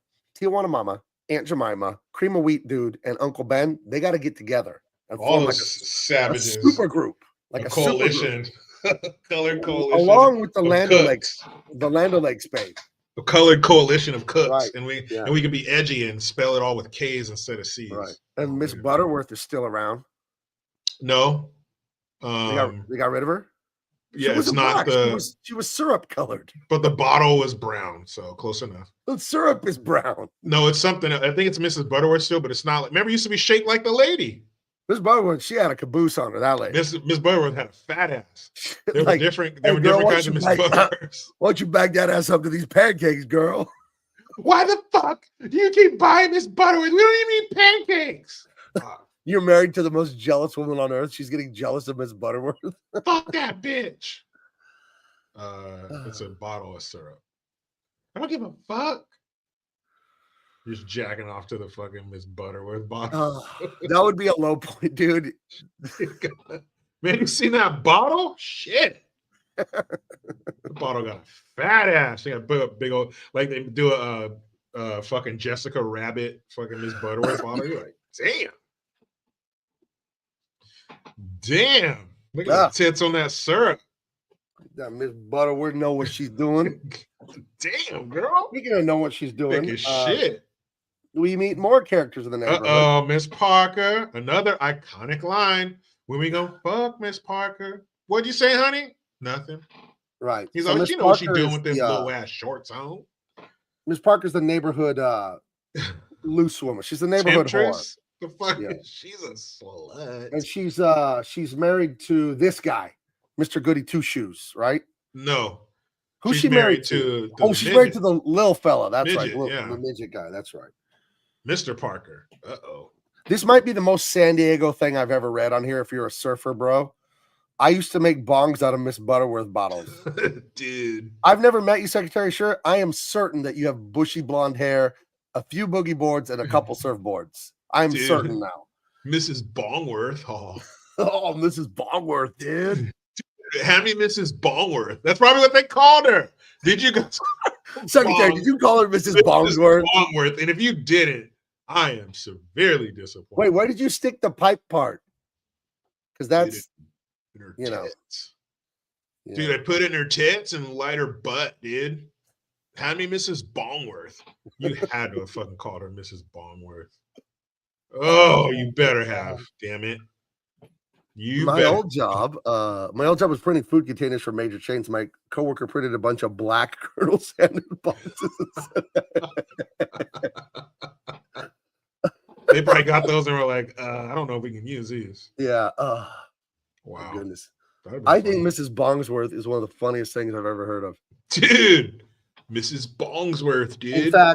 In fact, I'm going to try and get Grok to make me an image of that. Hold on. Generate me an image of the Mrs. Butterworth's pancake syrup bottle, but she is also a bong. Dude, you can like light her butt. It wouldn't take my voiceover for some reason. Okay, I'm going to type it in. Go ahead, Jericho. Sorry, let me type this in. That's fucking bonk, dude. Mrs. Bongworth. So, yeah, this is Miss Parker, you know, the neighborhood cougar. You still definitely there? A cougar. She's definitely, 40 plus or whatever. I think she was actually like 30. I can't hear you if you're there. You can't hear me? Can anybody else hear me? I didn't change anything. Hello. Oh, now I can hear you. I guess that's because I was using the weird voiceover thing on my Mac. It made you silent. Oh, I'm here. But she was like, I think in real life she was like 30. Yeah. Or 31. But yeah, she's like the cougar. You look at her out there with her tits all pushed up and Daisy Dukes. Like, That's why Ice Cube says, man, she know what she doing with them little ass shorts on. So all the little, young neighborhood dudes are all panning over her. You see in the next one that his mom sees her. She's like, she goes, hey, girl. She's like, hey, like you fucking slut. Put some clothes on. So all the married women hate her, but of course all the fellas are like, what's up, Miss Parker? Miss Betty Johnson. Right. Yeah, and the mom is all playing nice and just hates it. Look at the look on the mom's face. She got the stank. Oh yeah, she wants to slap that bitch in her face. All right. Out here dressed like a fucking streetwalker. So yeah, she don't like her. And then the mom, she's going to work. Again, family, dad works, mom works. He takes, and it doesn't look like they're having to work too hard. Maybe dad does, he's a fucking dog catcher. But mom, she probably has a nice little office job.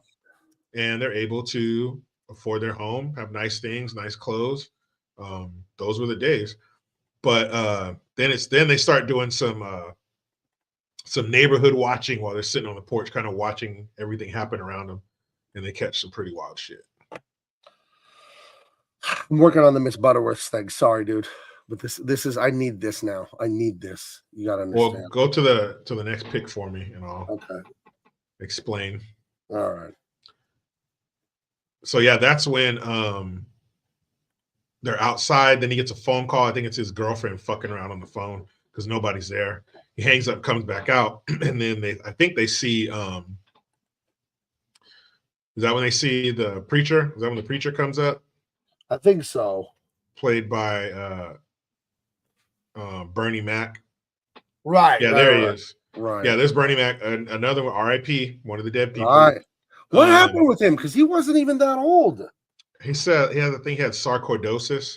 I don't know what that is.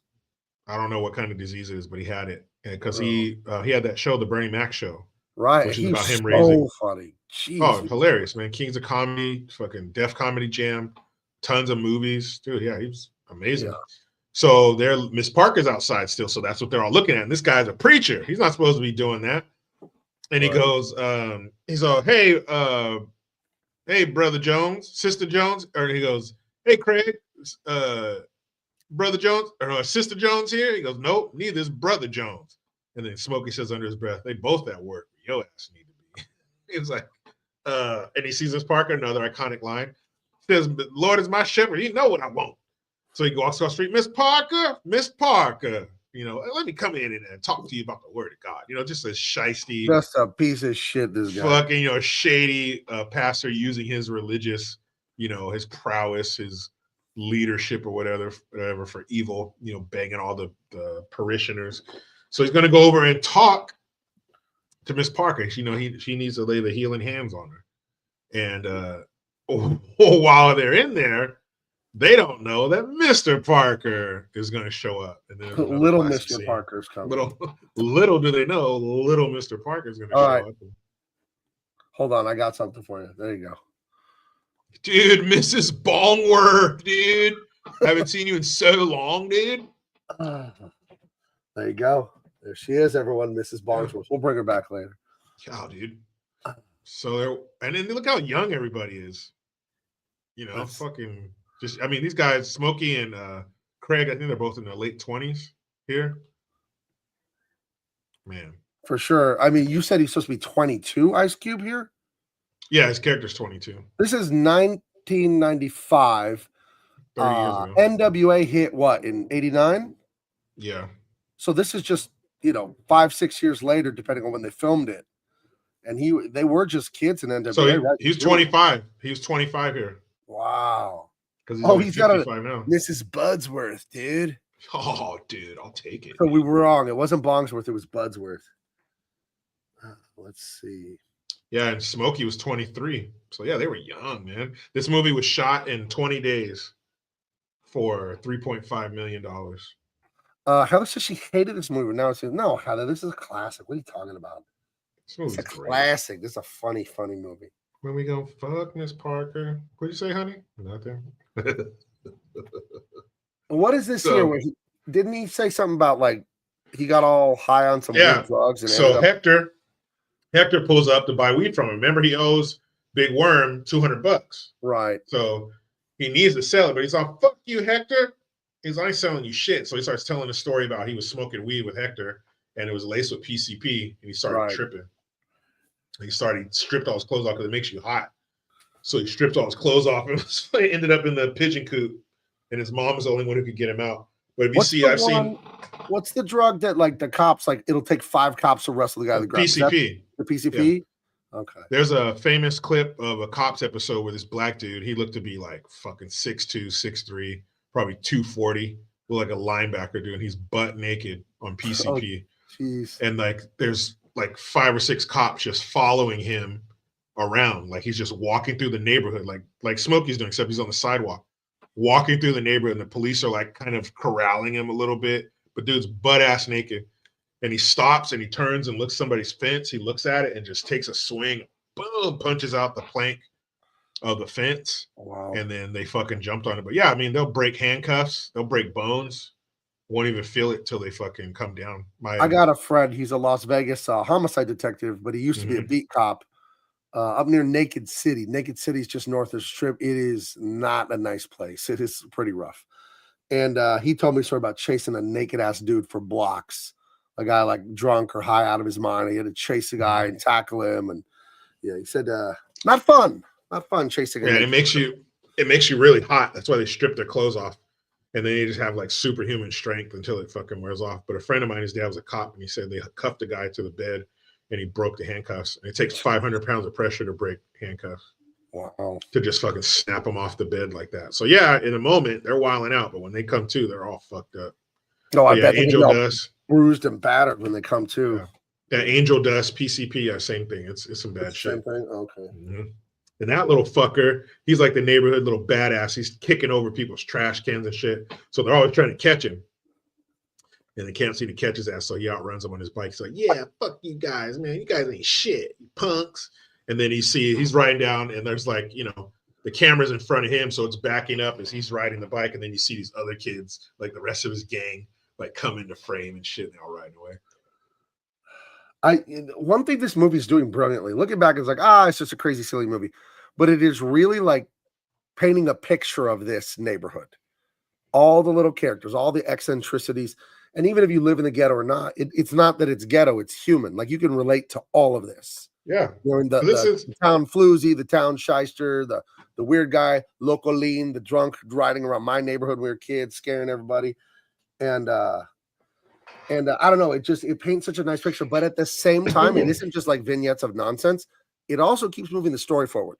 You find out that Craig, he's just a unemployed layabout, and he needs a job. You find out about Smokey, he has a bad mother and no father. He's in trouble with the gangster. Now the gangster wants to kill him. So in the background, there's the A story. The main story is the gangster wants his damn money, or he's going to hurt them. But the whole time they're just showing you all the people, and they have such a rich personality and character. It's actually really deep. Watching this movie as like a 16-year-old, 17-year-old, I thought it was just like silly. But now watching it as an adult, it's like, oh, okay, we're doing something here with building the real character and vibrancy of the neighborhood. I think it's actually funny. Antonio 707, was your cop trying to arrest Martin Lawrence? No, he wasn't, but I heard about that. Martin Lawrence did a little nudist jogging at one point. Which is frowned upon. Which is inadvisable, unless you're at Black's Beach in San Diego. Yeah, I'm not saying they hate it, but they don't love it. Right. Oh, like Cannery Row from John Steinbeck. Absolutely. Hey, Charles. Yep, Cannery Row is beautiful. If you ever get up to Salinas or Monterey area, go if you love Steinbeck, because I freaking love Steinbeck, and I suspect you might because you know Cannery Row. Go to the Steinbeck Museum. Outrageous. Salinas. It's an awesome place to visit.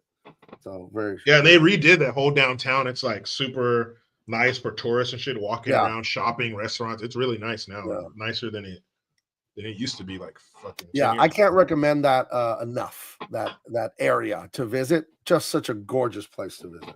And there's a First Awakenings down the street from the Steinbeck Center. And not only that, but that Bay Area, the Monterey Bay Area, and all that has that whole area, all of it. Second best Mexican food in California besides San Diego. So that's a lie, but whatever. So, take a compliment, all right? Secretary Dutcher, for sure, this hood was exactly like mine in City Heights. Oh, you lived in City Heights in the 90s. Wow, okay. That's kind of central San Diego. Okay. I'll check it out next time I'm down there. Yeah, absolutely. The Steinbeck Museum was really fun. I loved it. But you know, I'm a voracious reader. I love reading. I was looking at my reading stuff, and in the last 10 years, I've done 250 books. So I'm averaging 25 books a year. So I love to read. So yeah. Sweet. Anyways, but yeah, it's so great that you say that. I can't really. Yeah, they're setting up this whole thing. Ezel, Debo, all this, just all these fascinating characters. I would love to like get a behind the scenes and ask Ice Cube and that DJ Pooh guy, where did this idea come from? Just your lives, right? Like, yeah, their lives. Like I said, the director F. Gary Gray. This is in his old neighborhood. oh, okay. Debo is based off of this crypt that he grew up with in his neighborhood. So it's just all exactly what they're doing, watching the neighborhood, all the people they grew up around and shit. Right. And that's where a lot of our shit comes from, is our experience. You know, the stories we tell, you know, especially something like this, someone that makes movies and stuff. And so I suspect that F. Gary Gray was similar to Ice Cube. He was in the ghetto, but his family was pretty normal. That mom and dad were together. They worked, they went to church, and they tried to stay out of trouble, even though they were in the ghetto. I suspect that's what F. Gary Gray, because he goes on to be a director. So he didn't go on to be a fucking inmate or dead.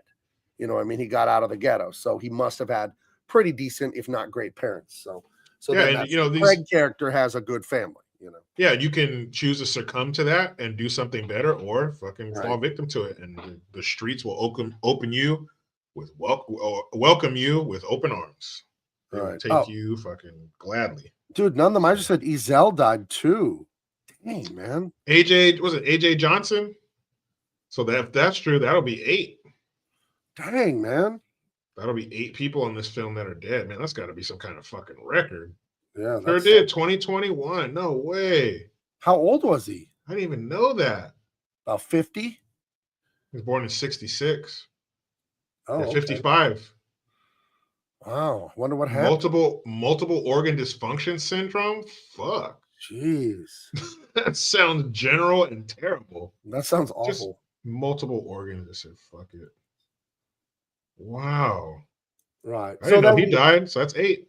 Jeez. Why are Debo and Craig or Smokey trying to break in the house here? I don't remember what the hell this is. Yeah, because that's Stanley, the guy, you know, was like, hey guys, stay off my freaking grass. Oh, you know, he has nice stuff. He has that Corvette Stingray and shit like that. So right when he pulls off, Debo pulls that big ass shank out to fucking break the fucking screen off and get in his house. Right. Because he's, you know, just a thug ass criminal. And that's Bernie Mac. That's Mr. Parker, the little dude. And he got caught fucking around. Right. So Mr. Parker gets caught with the pastor, Bernie Mac, which was always so funny to watch the little midget guy come out screaming and yelling and trying to, I don't know. Oh, so he got the multiple organ failure stemming from chronic ethanol alcohol use. Oh, geez. According to his autopsy report. Well, that's awful. Drank himself to death. At 55. So that's 8 people on this movie that have died. Antonio says, did you know Sean Connery died? Yeah, that was a few years back, though, man. Oh, yeah. Yeah, we did know. Yeah, one of the greats. Yeah, so he tells Craig, hey, if Stanley comes back, whistle. So again, another phone call from a stupid girl, takes him in the house. He comes out, nothing happens, and then Stanley pulls up. And so Stanley comes back and says, hey, and they all turn like, oh shit, he knows.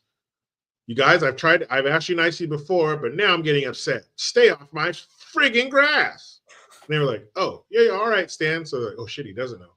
And so he says, would you guys get anything? He's like, yeah. And Smokey's like, hell yeah, man, we got about $200. And Debo says, I got about $200. Right, and he takes it. It's like, fuck. So even if they split it in half, that would have been $100 or halfway. Actually, they would have had it because Smokey has $100. Right. So we would have been able to pay Big Worm and not get shot. Yeah. And that's another thing. There's 2 or 3 different times in this movie where they almost had the money and something fucked it up. Because if they have the money before 10 o'clock at night, they can just call Worm and say, hey, here's your money. Right, because that's what's going on here. That's the ticking time bomb for this movie, is that guy from the beginning, the big black guy with the curlers. He's the big drug lord, and Smokey's a minion that sells for him, and Smokey's in debt to him. So if he doesn't pay him by 10, that's it. You know, he's almost sent some people to fuck you up. And then Craig's like, man, he's like, why do you get me involved in this shit? He's like, I heard Worm smoked a dude for $50 and you owe him 200. He fucking dead for sure. So then, so Craig, he got fired because they thought they caught him on camera stealing boxes. It's one of my favorite ones. How the hell are you gonna? A guy who works with him at UPS or whatever. He's like, how the hell are you gonna get fired on your day off? Yeah, and Smokey tells him, man, they got you on film stealing boxes. And he tells him, he's like, you got to be a stupid motherfucker to get fired on your day off. And so he tells him, he's all, and then another iconic line. He's like, I'm gonna get you high today. It's Friday. You ain't got no job, and you ain't got shit to do. And so that's when he spoke. So that's Felicia with another iconic line. Now she just looks Felicia. Like she stinks. Oh yes, crackhead. Like she smells like salami and cumin. Yeah, fucking corn chips. Yeah, man, she smells feet. She smells all fucked up. Dude, she hadn't had a bath in 3 days. This woman, but she's a crackhead, so that's exactly what she nailed it. And she's 61 now. Wow. But yeah, she's always, hey, I need to borrow your car right quick. Hey, can I use your VCR? Just being a little fucking begging crackhead. They're like, no, get the fuck out of here, Felicia. Come on, bye, Felicia. Or she asked Smokey. He's like, hell no.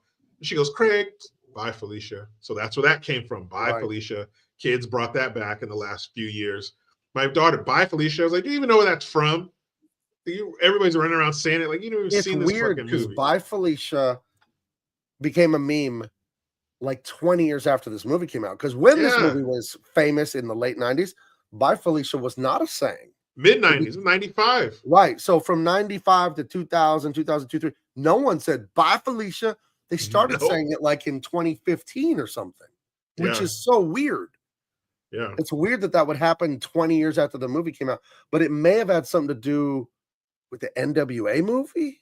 Did it have to do with that? I don't know. But did that come out 10 years ago? No, that didn't come out. I don't know where Bye Felicia came from as a meme. I think it did not coincide with this movie's release. No, I think it was like 2018 or something like that, like with Twitter and all that kind of shit. Because it was a meme. Bye Felicia. But if you said that before that, it was in reference to this movie. Right. You were talking about this movie because that's where it came from. It wasn't a hashtag or all these millions of memes that people have made. Bye Felicia, it wasn't even like that. But Craig, now because he smoked. This is the first time smoking. Look at his eyes. He's done. He's so if you've ever smoked weed, you remember how intense the first time you smoked weed was. This is like virgin territory. This is fluffy white snow with no footprints in it, and he's just fucking boom. So if you've smoked weed, this is very much like your first time. This is when you hit that Miss Butterworth the first time. You Miss Ballworth, dude. But at least it tasted like syrup, dude. But you're tripping. And like, yes, it's a little turned up for Hollywood, but did you hear that? Did you hear that? Like that kind of shit running in the house. Did you hear the phone ring? I don't fucking phone ring. You're tripping. Because the person you're smoking with, it's probably not their first time.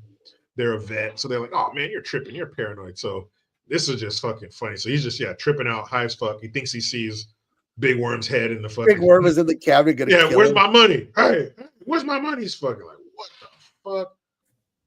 And so he's just tripping, dealing with this high, trying to act like he's not high because Felicia, the crackhead, her sister is the girl who was running in slow motion at first. Quite the opposite. Not a crackhead at all. Very attractive. Nia Long is her name. And she was very popular from this through like the rest of the 90s. She had all these movie roles. Right. The beautiful, successful Black woman. It was probably her. Right. So yeah, this started her career and a lot of people's careers.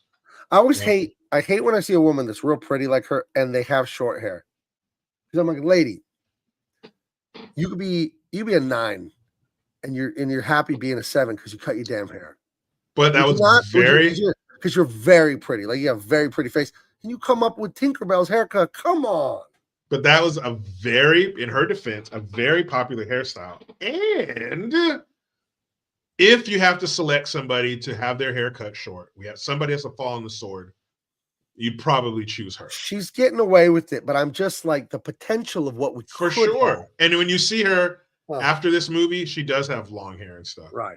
And it works. But would she get kicked out of bed for eating crackers? I'm just never a fan of short hair. Never a fan.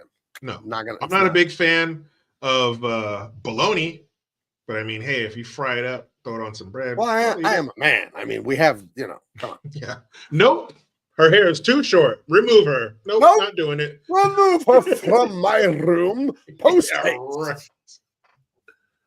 Gentle Yeah, lady. right. Gentle lady, extricate yourself from my bed this instant. But it's, it's that respect that you have to have for things across the board. Is short hair your type? No. Maybe you're not even into black girls. No. But she's beautiful.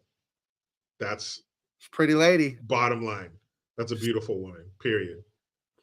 And that's just, it's certain things you have to have a mutual respect for. Like, I don't like it. It may not be my thing or whatever, but hey, I gotta respect that. It's just like it's a guy that's 7 feet tall. You're like, you never played basketball? He's all, nope, not interested. You're like, hated it. Like, what are you doing? You're wasting your potential, my friend. Hated it. Like Michael Clark Duncan. Right. 6'5", 275, ripped. Nah, never was able to do it. My mommy was were you fucking kidding me? Look at you. And Tony's like, better than the weave. Oh, See, yeah, but if I didn't know it was a weave, if she pulled it off, the fake hair, and you didn't know, that's okay. No, if it's that short, it's not going to be a weave. Is so it has length. It's not going to be that short. No. I'm saying if she wore a weave to fake long hair. Oh yeah. Yeah, No, why in the world would you get a weave for 2-inch long hair? Like, what are you doing? I'm sure crazier things have been done. But yeah, this is the classic, he's all stoned and paranoid, and now's his opportunity. He's wanted to talk to this girl, and now I get the opportunity when I'm. Is she the girl from Today Was a Good Day he'd been trying to fuck since the 12th grade? Maybe it's her. Because that came out 3 years before this. Right. There was a guy, like, talk about nerd. He figured out what day that was. Because the Lakers beat the Supersonics and the Goodyear blimp and blah, blah, blah. He took all the lines for the song. He's like, it's actually, Thursday, May 3rd, 1992. Like, we could pinpoint what day this is. Yeah. And see, that's the good side of the internet. Right. Thanks, internet. That's not useful information, but that's a cool little factoid. Hilarious. I'm going to ask Grok. Funny. Hold on. I'm going to ask Grok because it'll be able to look up that guy's thing. Okay. The Ice Cube song, Today Was a Good Day. What actual day was that according to the song's details? Give me the year and the date that would match that. Okay, let's see if we can figure it out. Like stuff like this, and somebody's going to comb through all 80,000 pages of the JFK info. Like, I can't wait till that's been distilled. Here we go. Oh, okay, this is what it is. Ice Cube's song, It Was a Good Day, released in 1992 as part of his album The Predator, describes a perfect day in South Central Los Angeles. While the song doesn't explicitly state a specific date, fans and internet sleuths have analyzed the lyrics to pinpoint a plausible real-world date based on the details provided. The most widely accepted analysis comes from a 2012 Tumblr post, blah, blah, blah. January 20th, 1992. Here's how the conclusion was reached. Went to Short Dog's house that was watching Yo! MTV Raps. Yo! MTV Raps began airing on August 6th of 88, so the day must be after this. The Lakers beat the Supersonics. The Los Angeles Lakers and the Seattle Supersonics, now the Oklahoma City Thunder, played multiple games between 88 and the song's release on February 23rd, 93. One specific game that fits is January 20th, 1992, when the Lakers won 116-110. No barking from the dog, no smog. The day needed to be clear and smog-free in Los Angeles. Weather records suggest January 20th, 92 was such a day. Got a beep from Kim. Pagers, beepers were widely used in the early 90s, and this fits the timeline in 92. Ice Cube's schedule. The song implies a day without commitments. Ice Cube had finished filming Boys in the Hood by early 91, leaving January 20th, 1992 as a feasible day. There's more stuff on here, but it's mostly because of that Laker game. It's mostly because of that. So we do know the day. So there you go. Yeah, it was a good day. And he didn't have to use his AK. That's always a good. Maybe it's a better day when you do have to use it. Because shooting AK is really fun. Have I ever shot an AK? Oh man, try not to get a boner because it is fucking fun. Oh man, I can't recall shooting an AK. You would know. You know what I loved? Well, my wife got the AK and I got the SAW 249. And that was all right. The SAW 249. I never shot a SAW. And it had the Rambo chain of bullets hanging down off the side, dangling. I don't know, man. Shooting AK is When my wife insane. shot the AK, the brass spun out and landed in my safety glasses, burning the side of my head. Yep, been there. Oof. I went shooting today. And you remember that scene from Sicario where he puts his finger in the trigger well, goes with that handgun? I tried that shit. It was fun. Really? Yeah, that was a lot of fun. But Antonio says a SW 500 Insta boner. There you go. Yeah, man, shoot that AK. Shit. That was my buddy. We went to awesome. Vegas for the bachelor party. Me and Merlin, Filipino guy. You met him. Mm-hmm. Me and like him and like 10 dudes got a house down there. Like we didn't get a hotel. We got like a house for like 3 days. Went all over Vegas. Did all kinds of stuff. But we went shooting, and he got the Desert Eagle, the 50, or whatever it is, the giant, the dirty hairy gun. Yeah. The thing's the size 44. of a yeah, 44. Sorry. And whoa, that's a big boy gun. That is some kick on that thing. Jeez. Yeah, you're not fucking around. Even a 357, which is like a half step below that, dude, that thing is a fucking monster. Right. Like you could beat somebody to death with that gun if you didn't want to shoot him. For real. Yeah, that 44 mag was intense. It was great. So. Yeah, that's a big dog gun right there. And if anybody's on the business end of it, it's not going to be good. So he's trying to make his move on Debbie, right? That's her name in this? Mm-hmm. Right. And then I don't know who the hell he's talking to. He's talking to this girl that she hooked him up with. Oh, you need to talk to my friend. Oh, that's right. She's got a surprise her. She has a girl she thinks he would like. She's going to come by the house later. Right.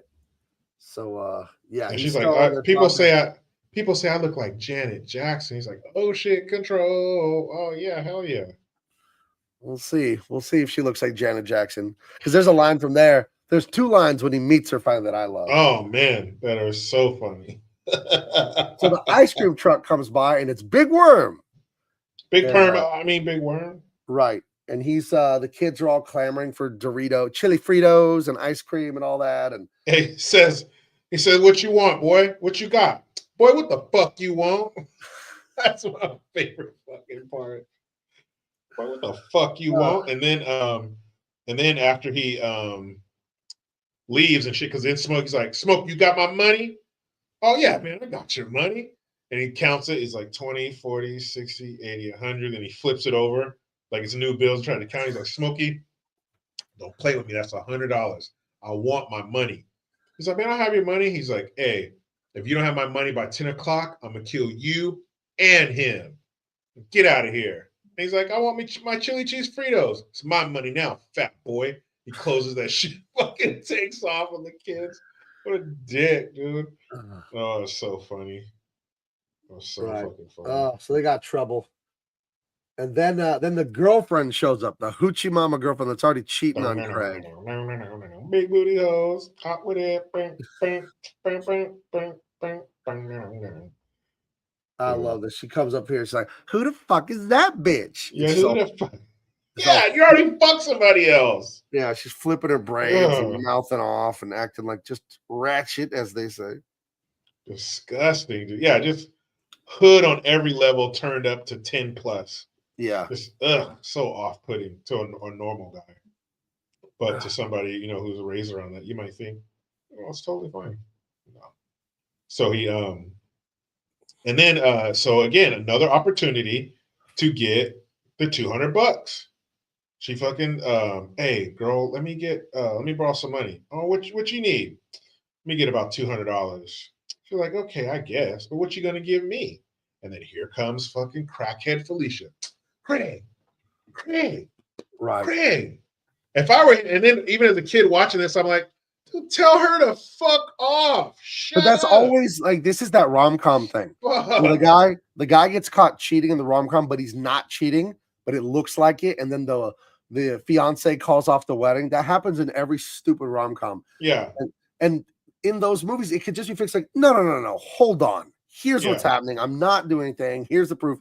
And yeah, the crackhead Felicia comes back up right before the shitty cheating girlfriend's going to give him the money. She's like, no, who is that bitch? Blah, blah, blah. And then she won't give him the money and she drives off all Why don't you ask that bitch? I'm like, oh, why would you get up and go talk to her and be like, hey, get the fuck out of here, you crackhead? Right. Who's that? It's the neighborhood crackhead Felicia. Look at her. Yeah, I think it'd be easy to explain. Like, this is the crackhead. She comes and bothers everyone. I don't know her. Like, come on. And she just asked for his VCR. Like, she asked for my fucking VCR. You gonna get that crackhead my VCR? Get out of here. But instead, she's like, ask that bitch. So there's $200 again. Gone. Damn it. Fucking crackhead. So he runs back home to take a shit. And Craig goes, hey, come back. Like, don't fucking just take off. Yeah, don't leave and not come back. So his mom either is not home and locked the door, or she's in the house and can't hear him. He has to shit. So he grabs a newspaper out of the neighbor's fucking yard and goes to take a shit on the side of the house. And that's when Ezell shows up to wash his car. Right. Terrible timing. Terrible. Right. Ezell, the crackhead, is like, I'll clean it up for $20 or something like that, right? He's like, I'll clean all that shit up for $2. Ezell, don't tell anybody. I won't, man. Hey, everybody, Smokey's taking a shit. I won't tell nobody else. Oh my gosh. This movie, it's bringing back so many memories. Seeing this movie, I feel like, yeah, I was a senior in high school. I rented it on a whim. I was at Blockbuster, and I think someone had told me it was funny, like 6 months before, and I was like, what do I rent? I'm like, oh, I'll try this. Someone told me this was hilarious. And I thought it was so good, so funny. Classico. Hey, hold on, I gotta go tinkle. I'll be right back. All right. He's got to go to the little girl's room. So then the girlfriend was about to give him the money. The crackhead girl shows back up and she gets out of there. So then these two, they're stuck now. They don't know what they're going to do. They've had multiple chances to get the money for Big Worm. They can't figure it out. And they know Big Worm is serious because he has killed other people for way less money. So he's the neighborhood bad guy, because Debo's like the bully that beats people up, but Big Worm is different. He's actually gets people killed. Like, gets people really messed up. So it isn't great. It isn't great at all. So did any of you? I want to know more about you guys. I've been asking you that lately. Did any of you grow up in the hood or anything like it? I lived in bad neighborhoods a couple times early in my marriage because we were very poor. My wife was a waitress. I was a construction worker. I worked at Toys R Us. I worked at a cardboard box factory. I drove trucks. I did all the blue collar stuff for years before I made it as an artist. We got married in 96, and I didn't become it was 4 years later I became a full-time professional artist, or not full-time. I became a professional artist in 2000, part-time, still worked some regular jobs, full-time artist starting in 2004. I've been a full-time artist since then. But did anyone here live in the ghetto? Because when I went out to Colorado to go to college, we moved into my grandparents' old house because they had passed away, so I could live there for pretty cheap. And it was the ghetto. Like my neighbor's house, a drive-by came and they shot the house, some gangsters.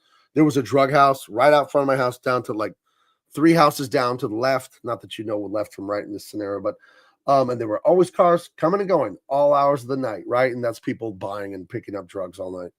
And so that was the only time I really lived in a shitty ghetto. We moved there in the end of 99 and we lived there until the end of 2007. So I moved back here to start working at Warner Brothers January of 2008. So I lived 8 years in a kind of messed up neighborhood. I remember one of the scariest things I ever saw, terrifying, was middle of the day. I was coming home and I was 4 or 5 blocks from my house. And I turn the corner, I make a right, and there's this Mexican kid, 16, 17, gangster, the low pants sagging with the underwear hanging out, no shirt, and he has a pistol, I don't know, some sort of a semi-automatic pistol, and there are 2 cops standing in the car holding their rifles, pointing at him, yelling at him to put it down, and I'm my eyes get this big because I'm 12 feet away from this. I come around the corner and it's right there, and I just floor it. And my memory's so hazy, there's a hail of gunshots, all this stuff going on. And I remember the first thing I did when I got home is I ran into the bathroom. I took my clothes off and I just looked in the mirror. I turned around and looked in the mirror because you could get shot and not know it if you're so shocked or so whatever. And I just that would it wasn't great where we lived. It wasn't overly dangerous or anything, but there was a lot of trouble if you wanted to find it. You know what I mean? So did anyone live in anything like that? Because it's a weird thing living in that. And that's why I really resent the leftists that want to mess up the really nice neighborhoods, because they're oh, we need to have all this poor, low-income housing and put it right in the middle of the nice suburbia where you live now, Gabe. They're always trying to do that, the woke politicians. It's like, listen, I worked my ass off to get the hell out of stuff like that. And now import it to my neighborhood where I live. My goodness. So that was my experience with that. But if anyone has any ghetto ass stories or anything like that, for they used to live with nonsense, let me know. I don't think Jericho ever did. We'll ask him when he gets back. But I think Jericho always lived in the country. I think he lived on a bit of a ranch farm kind of situation. And did you ever live in a ghetto? No, right? When I was a little kid, like birth to like 6. Okay, so you don't really remember it. So I remember some parts of it, but no, it was still pretty bad. A lot of gangs and shit. Right. But I was too little, still kind of a little kid world. But yeah, I did. I lived in a very, very Mexican ghetto in Colorado from 2000 to the end of 2007. So for 8 years, and it was my grandparents' old house. They died, and my mom and aunt said, you can live here and go to college. Just live here for dirt cheap. I paid my aunt and my mom the rent money, even though the house was paid off. And, my wife was waiting tables. I'm doing construction and semi-employed. And they said, just go to college. You want to be a comic book artist, but just go to college. So at the end of 99, we moved there. But I was telling the audience about living in a dangerous place. It was pretty quiet usually, but there were drug houses. There's cars coming and going all night. So, there's people buying drugs all night. But I told the audience when you're gone, though, one of the scariest things that happened in the middle of the fucking day. I'm like 4 or 5 blocks from my house. I'm coming home from college or one of my many jobs to come home and do homework and then go to my night job. But as I turn on the corner, 10 feet away from me at the house on the corner, there's a Mexican gangster kid, like a 15, 16-year-old, with a silver pistol pointing it and 2 cops leaning on their fucking cruiser with rifles. Put the gun down. Put the gun down. And I'm like, I just gas it because I'm not.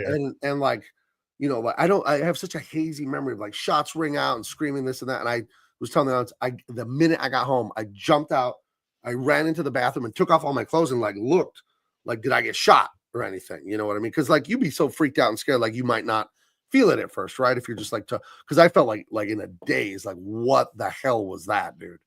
So fuck that kid up. I never saw anything about it in the news. I don't know what became of that, but it was insane, dude.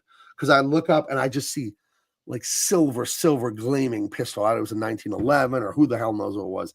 And he's there, no shirt, sagging pants, boxer shorts, up. And they're there with giant black, they're not M4s, but it's the same style of thing. Right, ARs. Yeah, and they're just, put it down. And I'm like 10 feet, and I'm driving behind the cops, but I'm going around a corner, so I'm going 5 miles an hour, whatever, you're going around a corner slow.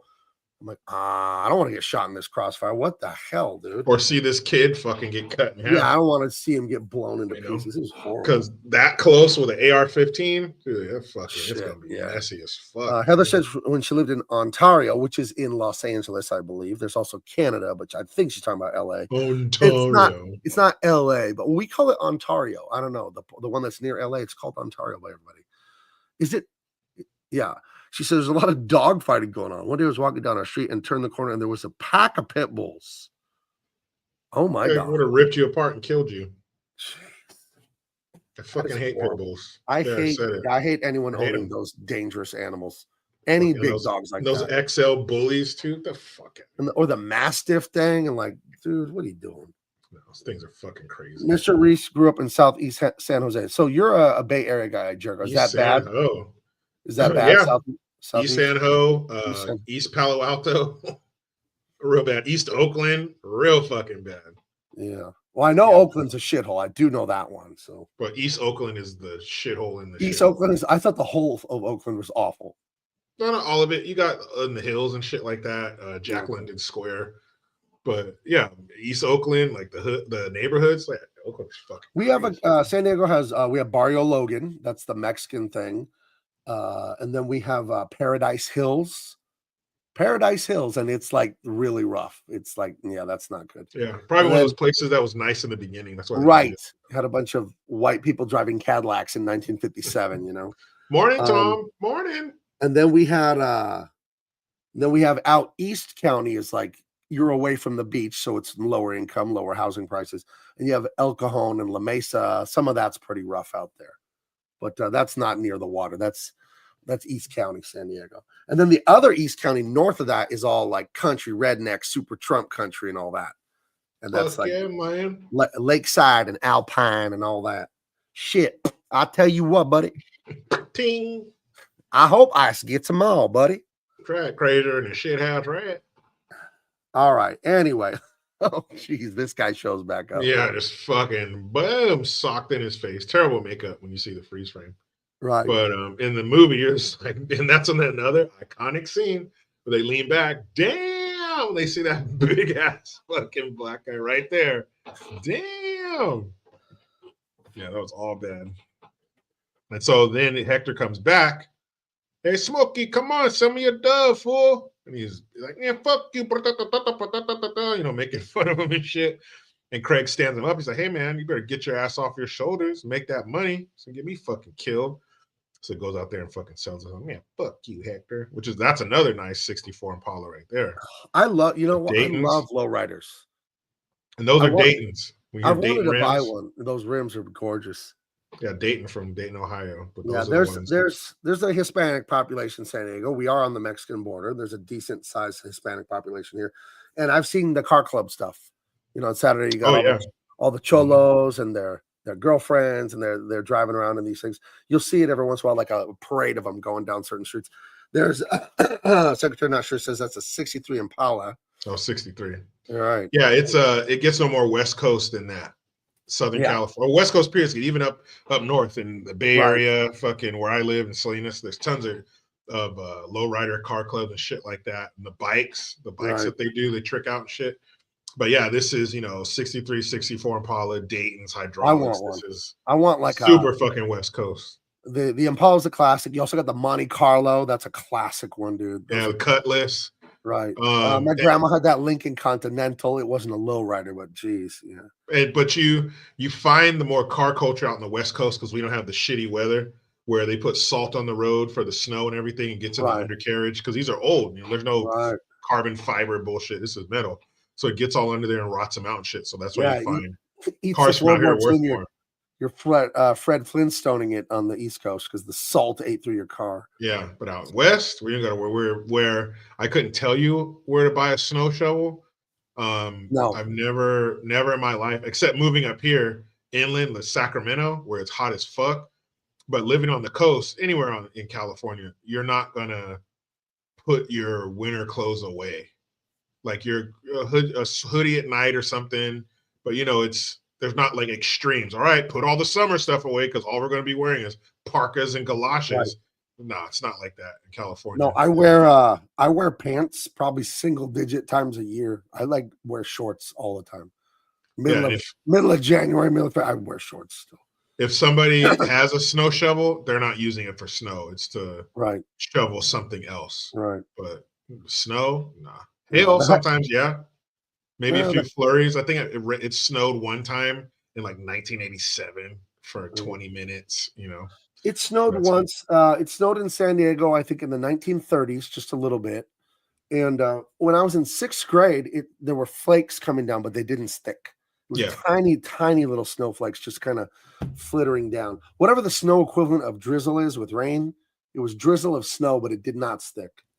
Yeah, for like an hour, and then it's over. But it won't happen for another 50 I'm years. happy. Like people that live in places with weather, they're like, "Oh, I love the four seasons." Like I fucking don't. I love that it's spring at my house year round. It's like spring year round where I live. So if you could just take winter out and get 3 seasons, spring, summer, and fall, great. Right. But when you have 3, it comes with that 4th, and that's usually a fucking problem. Right. Yeah. No, I don't. But I don't like the deep. Anywhere that it gets hot, it does not get hot in San Diego. At least where I live, it does not get hot. I always tell you in August and September, the very end of August, September, we have days where it's 88, man. It's 85 today. This is bullshit. That's the hottest we get where I live. And it's outrageous. That's why I don't like the seasons because the cold is fine with me, whatever, put a jacket on. I don't want to live somewhere where it's 110 or 105. No, well, then you don't want to live here because next Tuesday it's going to be 86 degrees. That's fine. That's hot for San Diego, but that's enough. No, this is just the beginning. For you, that's your peak. This is just the beginning.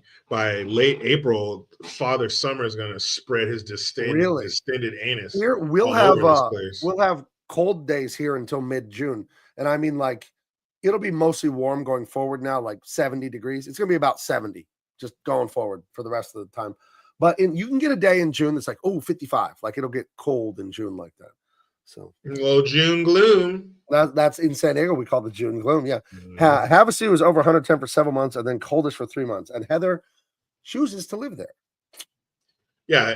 If like that's the center, like if the sun had a butthole, Lake Havasu is dead center in the fucking turd cutter. It gets hot as fuck. The June gloom, and we get this marine layer that lasts until about lunchtime. Do you guys get the marine layer up there? No, but on the coast where I used to live, yeah, for sure. Okay.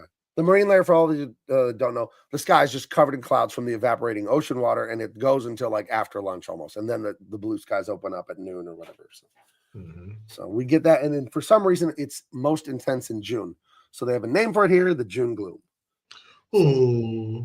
Oh man, it's it's gloomy until 12. You sound like the Beatles. Hey, John, Paul, George, and Ringo. I hate the Beatles. Anyway, he sells a little bit of weed to make a little bit of money. Debo shows up and he's bullying them, and then he steals that guy's chain, doesn't he? Yeah, he snatches off. My grandmama gave me that chain. And he runs to his car all sad. I like how he runs to his Ford Escort and then he pushes the alarm button, boop, boop, and then he drives away. Yeah, like, do you need an alarm on that piece of shit? Smokey did too on his piece of shit. Fucking on that piece of junk. We had that. We had like this exact car when I was like a third grader, I think. My mom got a white Ford Escort at O'Mara Ford in Denver, Colorado. I mean, they're cool. Back then, they were cool. It was like a standard car. You know, what bad? It was just a regular little car. Those were the days where you could ride in the back with no seatbelt, goofing off. Dude, somebody you know what we would do in my mom's Ford Escort? I would take a sheet of paper and I would draw a screen, and on the screen I would draw like planets and spaceships and all that. Then around the screen I would draw buttons, and it would be like light speed, lasers, cannons, missiles, and I would just pretend I was flying a spaceship and push the different buttons to attack the other bad guys. That's what I did in this Escort. I just had that memory just now. And I would tape it to the back of the headrest of the driver's seat when I was sitting in the back. There you go. It's my little Ford Escort spaceship. Cool shit. So, yeah.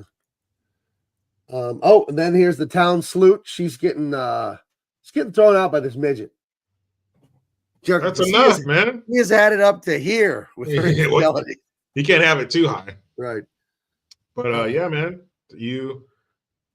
Was that the first time? Probably not. Right. But he's had enough, man. He's not going to tell you he has a very short fuse. And that's it, woman. Is this the part where he has to talk with his dad about the trouble he's having? No, that was earlier when he came in his room. Right. His dad keeps calling him in the house to do stupid shit. Can bring me some water. Turn up the TV. Shit like that. Because he can't lay on his stomach, or he can't lay on his back because the dog bit him in the ass. That's right. Lay on his stomach. Right. So now they're getting nervous. It's getting a little later. They're putting the porch lights on. The sun's going down. And the big mama, not the Tijuana mama, the big mama shows up. Yeah. And Smokey's very upset. This is the girl that Nia Jackson. Debbie set him up with. And he's so mean to her. He's like, I know you ate 2 times before you came over here. He goes, why don't you go to the street and get something to eat? Jackson, you look more like Freddie Jackson. He said, why don't you go to the street and get something to eat? I know you're hungry. She's like, I ate twice before I came over here. He was like, damn. And then when she took her hat off, because it's like one of the ones where the hair is attached to the hat, he goes, God damn. Because she's bald. Loud. Yeah, he goes, and he said, he's like, I gotta go. He's like, we can kick it, but I gotta go pick my mom up from work. She's like, I'll take you over there. And he goes, she don't like a lot of people. He like looks her up and down. She don't like a lot of people coming with me when I pick her up. You understand? Like, very mean. Yeah, when she takes off. That's the original catfish. Right. I look like Janet Jackson. He said, bitch, got out the car looking more like Freddie Jackson. He's like, you knew she was bald-headed. You knew she didn't have no hair. Oh, my God. She was laughing. Debbie was laughing. And then his mom comes home and he's like, who is that? And he goes, some girl he hooked up with. He goes, that's a big girl. He goes, humongous. And he goes in the house and kind of leaves him with The bald-headed Janet Jackson. And then his sister comes in her room in his room to get something. He goes, "Hey, can you let me use $200? Me and Smokey got into some shit, you know, and if we don't pay, Worm is going to kill us." She was like, "No, I'm good." It's like, what the fuck, man? What kind of sibling is that, by the way? Yeah, and his mom comes in, "Mom, I need $200." Because I wouldn't feel right giving you $200 if you had a job. He's like, "Well, if I had a job, I would need the $200." She goes, "Exactly." So nobody's helping him out. Nope. Maybe they don't understand the seriousness of it. You know what I mean? No. Maybe they don't understand. They're not in touch with how dangerous Big Worm really is. Yeah, because, you know, I'm sure if they knew, they would fucking... So then they want to go over to Debo's house and steal something from him, but I don't remember what they're stealing. And they use the straw to... because remember the $200 they stole from Stanley? Debo kept it all. So when he finds out that Debo's upstairs, because she tells him, "Oh, he's up there passed out with Felicia." So he has to move his underwear off his pants so he can reach him. And so he takes a straw out of his drink to move his shitty underwear. I love the underwear have the Duke stains on them. Like, yeah. Come on, if you're past like 6 or 7 years old, you cannot be doing that. Dude, he had the Duke time in there, the bacon strips. So and then he puts the straw back in his drink, like shit side up. Right. He puts the Dookie straw back in the Debo's drink. And he goes to get the money, but when he goes to get the money, the $200 that would save him here, Worm, it's before 10 o'clock, $200, we're good. Fucking crackhead Ezel comes in, makes too much noise, wakes Debo up. Debo drinks out of the straw with his own shit on it. He smells it, like, and he drinks it. And then you, wait, how many times in life are you going to smell something that doesn't smell right and then just going to eat it or drink it anyway? Like, no, that smells like feces. It made me dry heave. Let me put it in my mouth. And then he None the Miser says he's officially off bacon now. Because you said it had bacon strips. Yeah, this looks like bacon strips in there, dude. Come on, man. For real. So he wakes up, realize, looks around, nobody's there, and he appears to go back to sleep. So then they go back outside, and he's like, "Man, I must have the $200." And then fucking Ezel came through the window and fucked it up. He's like, "Well, he's probably still over there. Let's go back." So they turn to go back, and then Debo's leaving. So they're like, "Fuck, there goes another chance to get $200." And then I think they hear. Well, the little punk kid comes by again, right? And they just. Well, no, first it's the van or this car. This car comes creeping by with no lights on. So they're hiding because they think drive-by. And so they're hiding around. And then it goes off, and then they hear that kid kicking over trash cans, and they're like, "Let's go get his ass." And so they finally catch the kid with the trash can kicking over the trash cans. He takes his belt off, starts whooping the kid. With the belt, that's right. Starts whooping his ass, and then they let him go. Yeah. And then so now they're just waiting. They're fucking around, wasting time. Waiting to die now. That's all they're doing. Waiting to they don't know where it is or where it's come from. They're down to 33 minutes left. Jeez. Yeah. So and then the dad, and is this the part where the dad lectures them about? No, he just tells them to get out. He's like, "Boy, don't bring that shit over my house. Get out of here." And he's like, "Craig, you stay home. You're not going anywhere." No, that's when he tells them, he's like, "Son," he's like, "Why do you have the gun?" He says, "For protection." He's like, "From what?" He's like, "Me and Smokey got in some stuff, and I got to protect myself." He's like, "Me and your mother never would have moved in this neighborhood if we knew that you needed a gun to walk down the street." And he tells him, he's like, "You think that gun makes you a man?" He goes, "Yeah." And he goes, "Put the gun down, son. Put your hands up." He goes, "Now you're a man." He's like, "You win or lose, you live to fight another day." He's like, "You got to figure this shit out, man." And he fucking leaves. So, and that's a great message. You got a family. The family's intact. The mom and the dad are responsible. They're working. And the son, like many young men, doesn't know what he's doing after high school. He's kind of fucking around and being stupid. But the dad is there, a force in his life. It isn't the mom rolling her eyes at the dad is such an idiot and masculine this and that. It actually has a decent message in the movie, like a good message. And especially for the Black community where Hollywood and music loves to just think and say the worst. It's all ghetto. It's all violence. It's like, really, it's really not. But the media usually loves to just push that message, because it's fun or whatever the hell it is. Yeah, and it's obviously not. You see this family. This can't be the only family. Right. I saw the Cosby Show. Well, they didn't live in this kind of neighborhood. No, they did not. Cosby's dad was a fucking, was he OBGYN? That's what Cliff was. But Yeah. his dad, the white black guy, what was he? I don't know if he was a doctor, but you know, he was. No, he wasn't. But he was in the military, right. And I'm not sure what but he was like, average dude. I really liked that guy. He was the voice of Panthro on Thundercats. Yeah, man. Right. Yeah. Their father and that whole family dynamic was awesome. The multiple generations.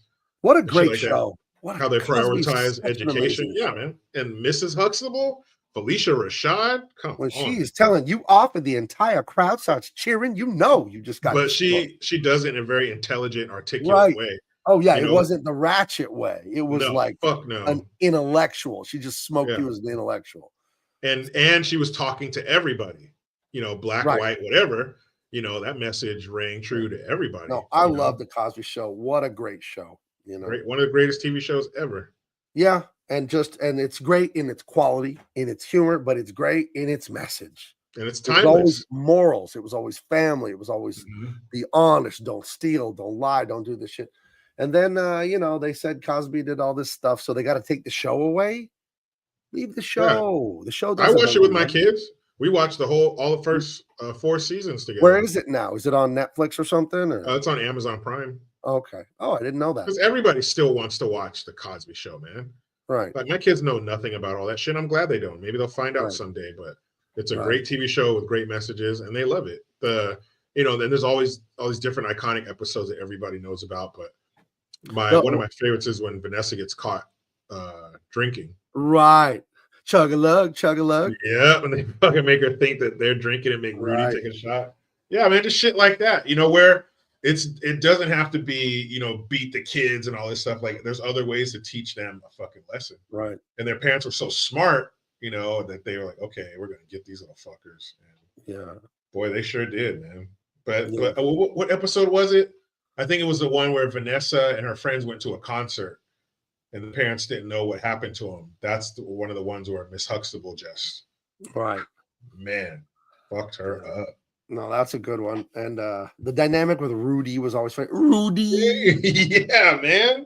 That was her when her fish died. The family got together for a funeral for the fish. Everybody put on a suit and shit and dresses. What is the one where they sing like a soul song and Rudy's Night and Day Night and Day for their grandparents for their anniversary. They're celebrating their 40th or 50th anniversary. There's one episode I didn't like because it seemed very out of tone for Cosby, where they're having a barbecue in the backyard and the grandma starts going after the grandpa about some stripper from when he was young and went to a bachelor party and this and that. And that show never really addressed sexual stuff like that. And it seemed a little out of pace for the Cosby Show for me. She was all mad about this such and such, stripper girl that him and the other soldiers or the other guys are like, I don't know. This does not feel like Cosby to me. I don't know. I don't remember that one, but I feel like that might have been a setup, to show that, we all deal with this, son, even though your mom is, we're older and all that stuff, she's still, I fucked up. Yeah, because she was jealous from 45 years ago or something like that. Yeah. So we're all susceptible to this. Yeah, man, to be honest, I don't know if I believe everything that happened with Cosby. I don't know either. They put him in jail and then they had to release him because they fucking lied to him about something. So here's what I think. And this is my ignorant opinion where I have not read the court docs. I did not watch the court case. I don't know the witnesses or anything. I know the general thing, drugging people, taking advantage of them. I know that's what's been said and alleged. Here's what I also know. Before that, he's a super, super advocate against ghetto ass culture for black people.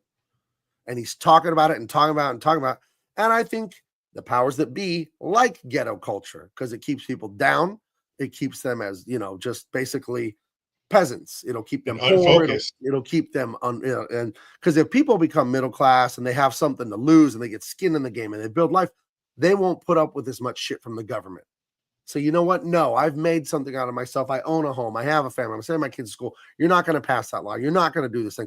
But if people are broke and they're living check to check or even less than that, they're easier to control. So I think the powers that be, the evil powers that be elites, they love ghetto ass people, whatever race they are. And that he was such an advocate for pull your pants up, marry the damn women, don't get them all pregnant and abandon them and be a man. Like that's what he was always talking about. That's what his shows were about.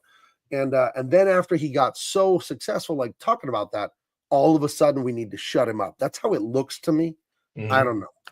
Some people say that he wanted to buy part of NBC or something like that. There was some kind of purchase that he wanted to make, and the whoever these people are didn't want to let that happen. Also, they found a lot of like millions of dollars worth of natural, I think, oil or something under his house that they wanted. Whatever. But as far as the women, that I know that they're what the accusations are, but also there were multiple women who came back to his house repeatedly. So yeah, that's the thing. It's like, do I believe they were taking drugs? Probably. It's the 80s and they're Hollywood people. It was the 70s. It was the fucking 70s. It was like, way back when. Don't you think they were just partying, all of them, including Cosby? But it was like, is it such a stretch to think maybe it was consensual partying? Is that really a stretch? If you go to a dude's house for a party and you wake up and your butt hurts and he says, "Hey man, you want to come to my party next weekend?" What are you going to say? You're probably going to say, "Nope, I'm good. I'm never going to go to your house again." Right? If you wake up and think you've been sexually assaulted, you're going to roll the dice and be like, "Well, maybe it wasn't sexually assaulted." Like, what are the odds of it happening 2 weekends in a row? Yeah. What are the odds? Well, come on, get the fuck out. Right. Yeah, I got my suspicions there because he became very effective at waking black people up of, you don't have to live this way. You can actually be anything. You don't have to be these cartoon characters the media is trying to force on you. He's very effective at demonstrating that.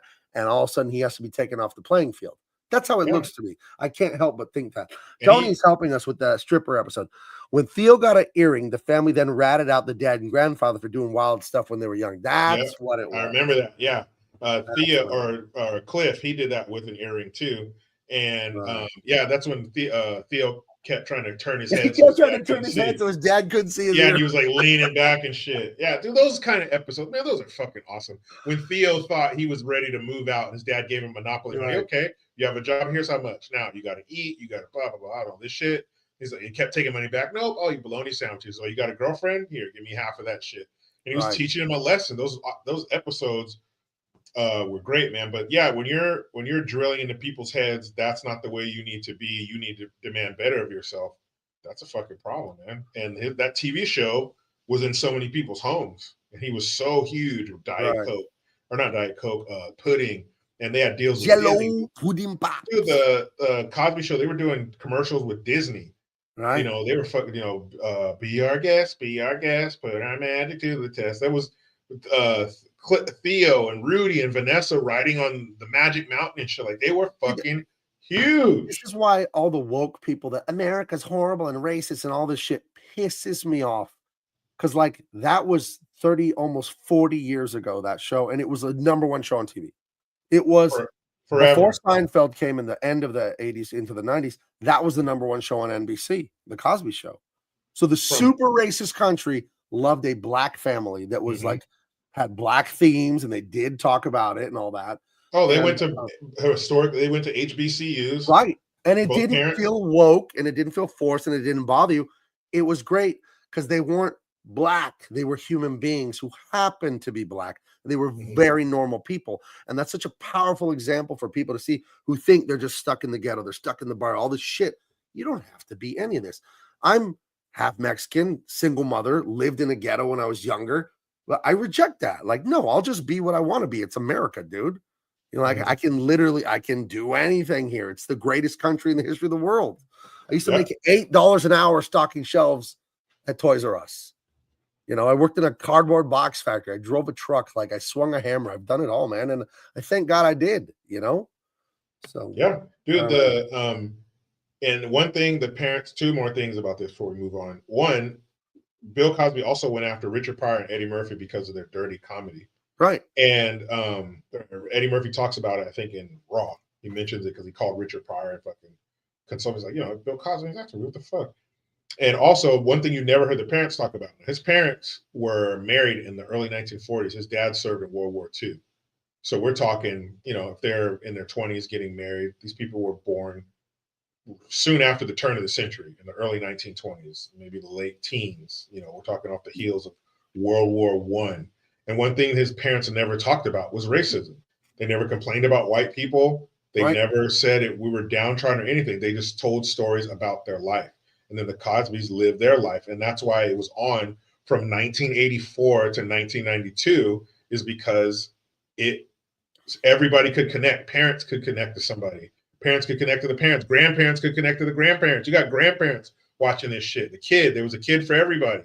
Right. You know, all the way up. They had 5 kids. Denise, the eccentric one, kind of, you know, blowing in the wind, free spirit. Rudy, the little one. Theo, the boy. Vanessa, the teenager, boy crazy. Fucking Sandra, she's already grown up. What about that little precocious Raven Simone? Bud, the little boyfriend. That was Rudy's little boy. Bud. I think his name was Bud, right? That was his nickname. No, that's just what she called him. Oh, she called him Bud. Her mom was like, "Isn't his name? I can't remember his real name." She's like, "Isn't his name so and so?" So yeah, but I call him Bud. Did you ever see the episode where Mr. Bill Cosby takes all the little kids to the fanciest restaurant in town, and Bud's like, "What's a Crouton?" And it was croutons on the menu. I never forgot that as a kid. Yeah, and they get these hamburgers, but they're like on baguettes or something. The hamburgers, and I remember the food looking really good. I was watching this episode as a kid, but damn, the Cosby Show is so good for people. Dude, entertainment like that is so good for people. Yeah, giving them culture, and then she called him Bud, and then Peter, the little kid who never said anything. Peter, right, the little fat kid that was always smiling, right? Talked. And then Kenny, he had the sexist brother. Well, my brother says that women shouldn't have careers. Oh, his buddies, wasn't it Kenny and Cockroach? Kenny, no. It was Theo and Cockroach. Kenny was Bud's real name. Oh, you're okay. Yeah, Bud.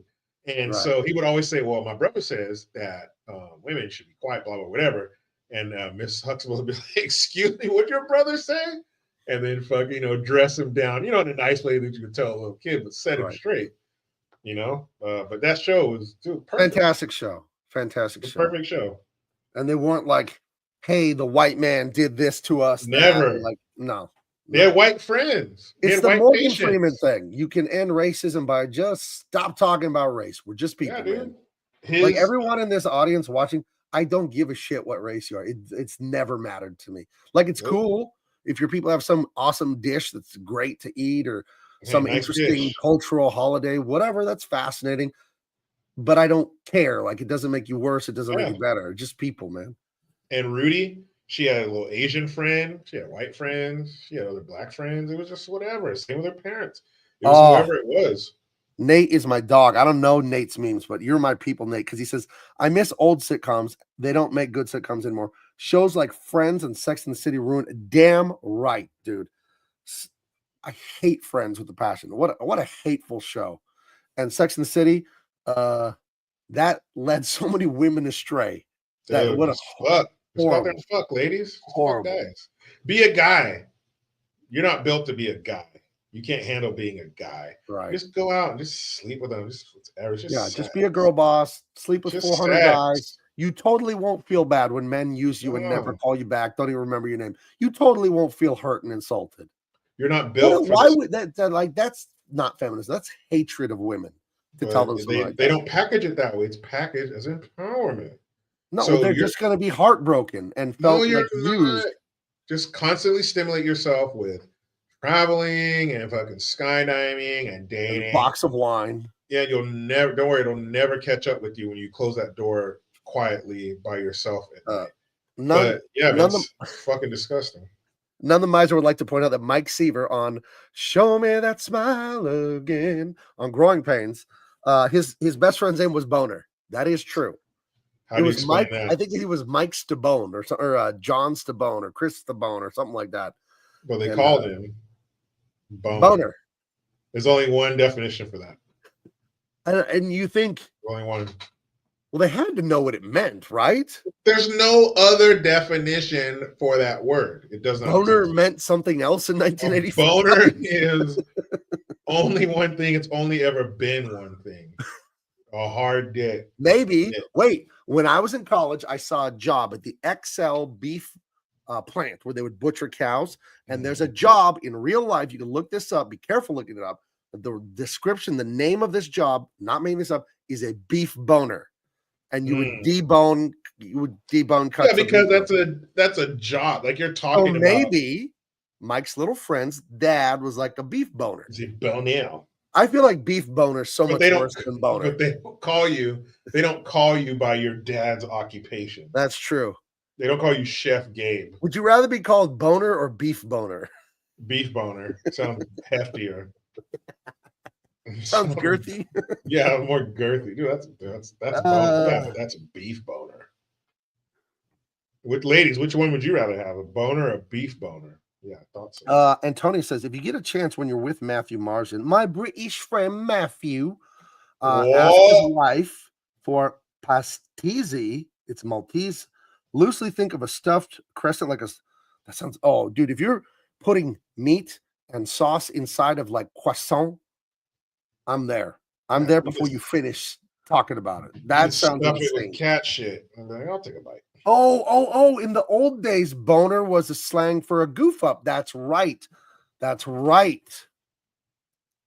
Yeah, but nowadays it's known as a fucking right. Because here's since I work in the comic book business, this is an image we pass around and laugh at. What a boner! This is a famous image, and this is a real Batman comic from like the 40s.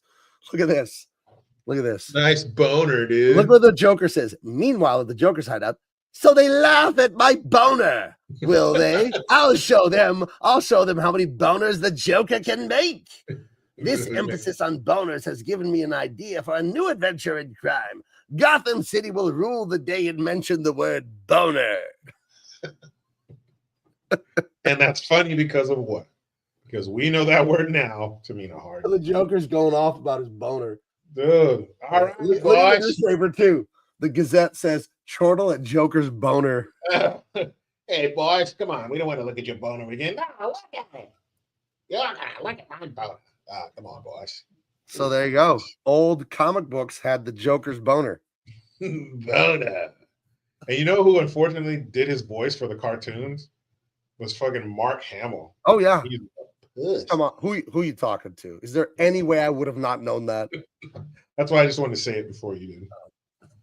Yeah, he's a pussy. Yeah, he's got Trump derangement. That's bad. So the Joker had his boner laughed at by the city of Gotham. Boner. Joker. Boner. Yeah. Well, thank you, Nate, for reminding me that boner means a screw up. That's right. Yeah. So, is that like a bonehead? So bonehead is turning into boner. Is that what's going on there? That's a leap. How the hell did you get there? I'm trying to figure it out. He says this. There. Antonio tells me the Maltese dish is ricotta. Ooh, so we got some good cheese, nice tangy cheese inside of this pastry. Yeah, I got to get out to Dallas and visit with my buddy Matthew and my other buddy Craig, the side scroller. They both tell me that they're going to take me to the best barbecue restaurant. We shall see. I said I want a beef rib the size of a shoebox. You know, like that's how I want the beef rib. And I think I debated this. Are you a pork rib guy or a beef rib guy, Jericho? I mean, I'll do both, but I fuck with pork ribs. Well, you have to pick one. Like you can only have one. Beef or pork? Well, the beef is more hearty. The beef, you're gonna get a lot more meat. And I like the flavor of beef. I mean, yeah, because cooked the right way, a beef rib is like roast on a bone. Right. So yeah, if I had to choose one, I'd go with the beef rib. Just take that huge, disgusting vein out of it. Yeah. And yeah, cool. But again, if someone said, "Oh, sorry, Jericho, we're all out of beef. We just have these delicious pork ribs," I'd be like, "Yeah, I'll fuck with those for sure." Tony knows about this dish from Malta: spinach and ricotta. The Patreon has to be flaky soft. Ooh, that sounds really good. Lemon ricotta pancakes, delish. Heather's still she's still stumping for the Seinfeld thing. Yeah, you need to watch Seinfeld. Maybe we could review a few of those on here. Start at season 4 or 5. It gets it's that's prime television. How do you like your ribs? I like my, you know what? I'm gonna just say it. You don't have to smoke ribs. That's the best way to cook them. You can put ribs in a crock pot and spice them and go away. And they will fall off the bone in about 4 hours. You don't have to do anything else. But I don't want fall off the bone ribs. I want to be able to see like a fucking your bite mark. No, you can bite through, but it's like tender, like falling apart like that. And then it has crust on the outside from the heat. It'll have the brown black on the outside, and when you bite through, it's perfect texture. It really works in the crock pot. Yeah, there's got to be some pushback a little bit. I don't want it too fucking where you just take all the meat off the bone in one bite. No, that's when you go too far, and then it gets mealy and it falls apart. Yeah. That's horrible. Yeah, fuck agree. that. Agree. Don't fuck with that fucking shit. Gun Palazzi, best movie. Yeah, Friday's a classic. Okay, we're almost to the end here. We went to midnight last time. Let's wrap things up. It's We're gonna drive-by dudes in a van. Dicks. The what now? Said dicks. Yeah, yeah, they like that fucking dude. They just fuck. I mean, hundreds of rounds just fucking sprayed at this house. Again, right at the perfect time when they start shooting, the song starts. Like the music is just boom, telling a great story as well. And this guy just hop out, and then you see the classic, just the hands coming out of the van, wrapped in bandanas, just Mac 10s oozing, just fucking spraying up their house. Crazy. And so that's where the hood creeps into the not so hood area sometime in a major way. So everybody's out again. Nobody's like, oh my God, we just heard 500 rounds go off. Nobody's, freaking out because, it's whatever. And then again, desensitized to violence, loss of life. Just crazy. Like imagine that in your neighborhood if you just heard 500 rounds go off outside. Nope. Like you'd probably be on the floor, your family on the floor. What the fuck's going on? On the floor where's my shit? With your gun, telling everyone to stay down. Yeah, not mingling outside. 30 seconds later, like, you hear that? I heard a few hundred rounds go off. All right. So then we get the climax of this movie. Yeah. And they're asking, hey, you seen Craig and Smokey? Where's Craig and Smokey? Oh shit. And then they come running up the street, like, oh, we're all right. And then he asked Debo, you seen him? He's like, not earlier. And so here comes Debbie pulling Felicia behind her. She's like, no, fuck that. Her sister's like, no, stop. And her sister plays the, emotionally and physically beaten down woman who's just like, no, don't piss him off. And she's like, no, fuck that. And so what she tells him, she uses profanity, but when the profanity perfectly punctuates what she's trying to say. She's like, no, punk, I'm sick of you hitting my sister. He's like, she was going through my clothes while I was asleep. And that was actually Smokey who was doing that. So she took those hits for him, but either way, he fucking shouldn't have done that. But she gets after him like, you're a man and you're beating on the sister. She's you hit my sister like she's a fucking man. If I was a man, I'd beat your ass. And then he hits her. He's like, shut up, woman. And then fucking Craig runs up and pushes him immediately. What the fuck, man? What's your problem? Don't be hitting her. That's a female. He's like, what the fuck you gonna do? And so he pulls out that thing, that big, fucking like 12-inch shank with it's just a big sharp spike with tape around the edge, like a piece of sharpened rebar. Shit he made when he was in prison, Yeah, but if you took a piece of rebar, a 12-inch piece of rebar to a shop and you ground it down to a razor sharp point and put tape around the handle, that's what that shit looked like. Like he fucked somebody up with that thing. And so I'm thinking, oh shit, he's gonna stab Craig. And dude, that thing's so long, he's dead. Yeah. But there's a bunch of witnesses. But he pulls it out and he tells Ezel, the crackhead, he's like, hold this. And he tells Craig, Craig pulls the gun out, sticks it in his face. He's like, what you gonna do with that? So in that moment, I'm like, okay, Debo's for real. He might be an asshole and a bully, but he's for real. Like he's not scared to die. Yeah, Debo's looking down the business end of a Glock 17. Yeah. And he's like, what are you gonna do with that? Just piss me off? And then he tells her, why don't you just put that down and get knocked out like your dad used to? Boom! Gun goes off. Fucking shoots Debo in the face. He starts having these flashbacks, almost with the heartbeat. Do, do, do, do, do, do. One day my dad told me, I should fucking, fight and be a man and all this kind of shit. He's playing back all these lessons. And you see the footage of his dad in his bedroom showing him to fucking do the right thing and be a man and don't use a gun. And then it comes back and it turns out it was just in his mind. He's back holding the gun in his face. He says it to him again. And his dad goes, give me the gun, son. Give me the gun. And he hands it to his dad and they fucking get down. Boom. And Debo fucking drops him. He drops Debo. And then Debo gets the best of him, chokes him out. and fucking lays him on the ground. But then he wakes up and he grabs a brick off the wall and fucking, dude. Now, in real life, that would have split Debo's face Right. in half, fractured his skull. I don't give a fuck how many muscles you got. 1 second. Before Debo knocks him out, here's where Debo chokes him out. But there's a Yeah. great moment right here. The mom is trying to intervene. And the Mhm. dad's like, let him be a man. The dad holds her back, you know. He does that twice. Right. So He that's does. that's great. That's what this whole movie is about.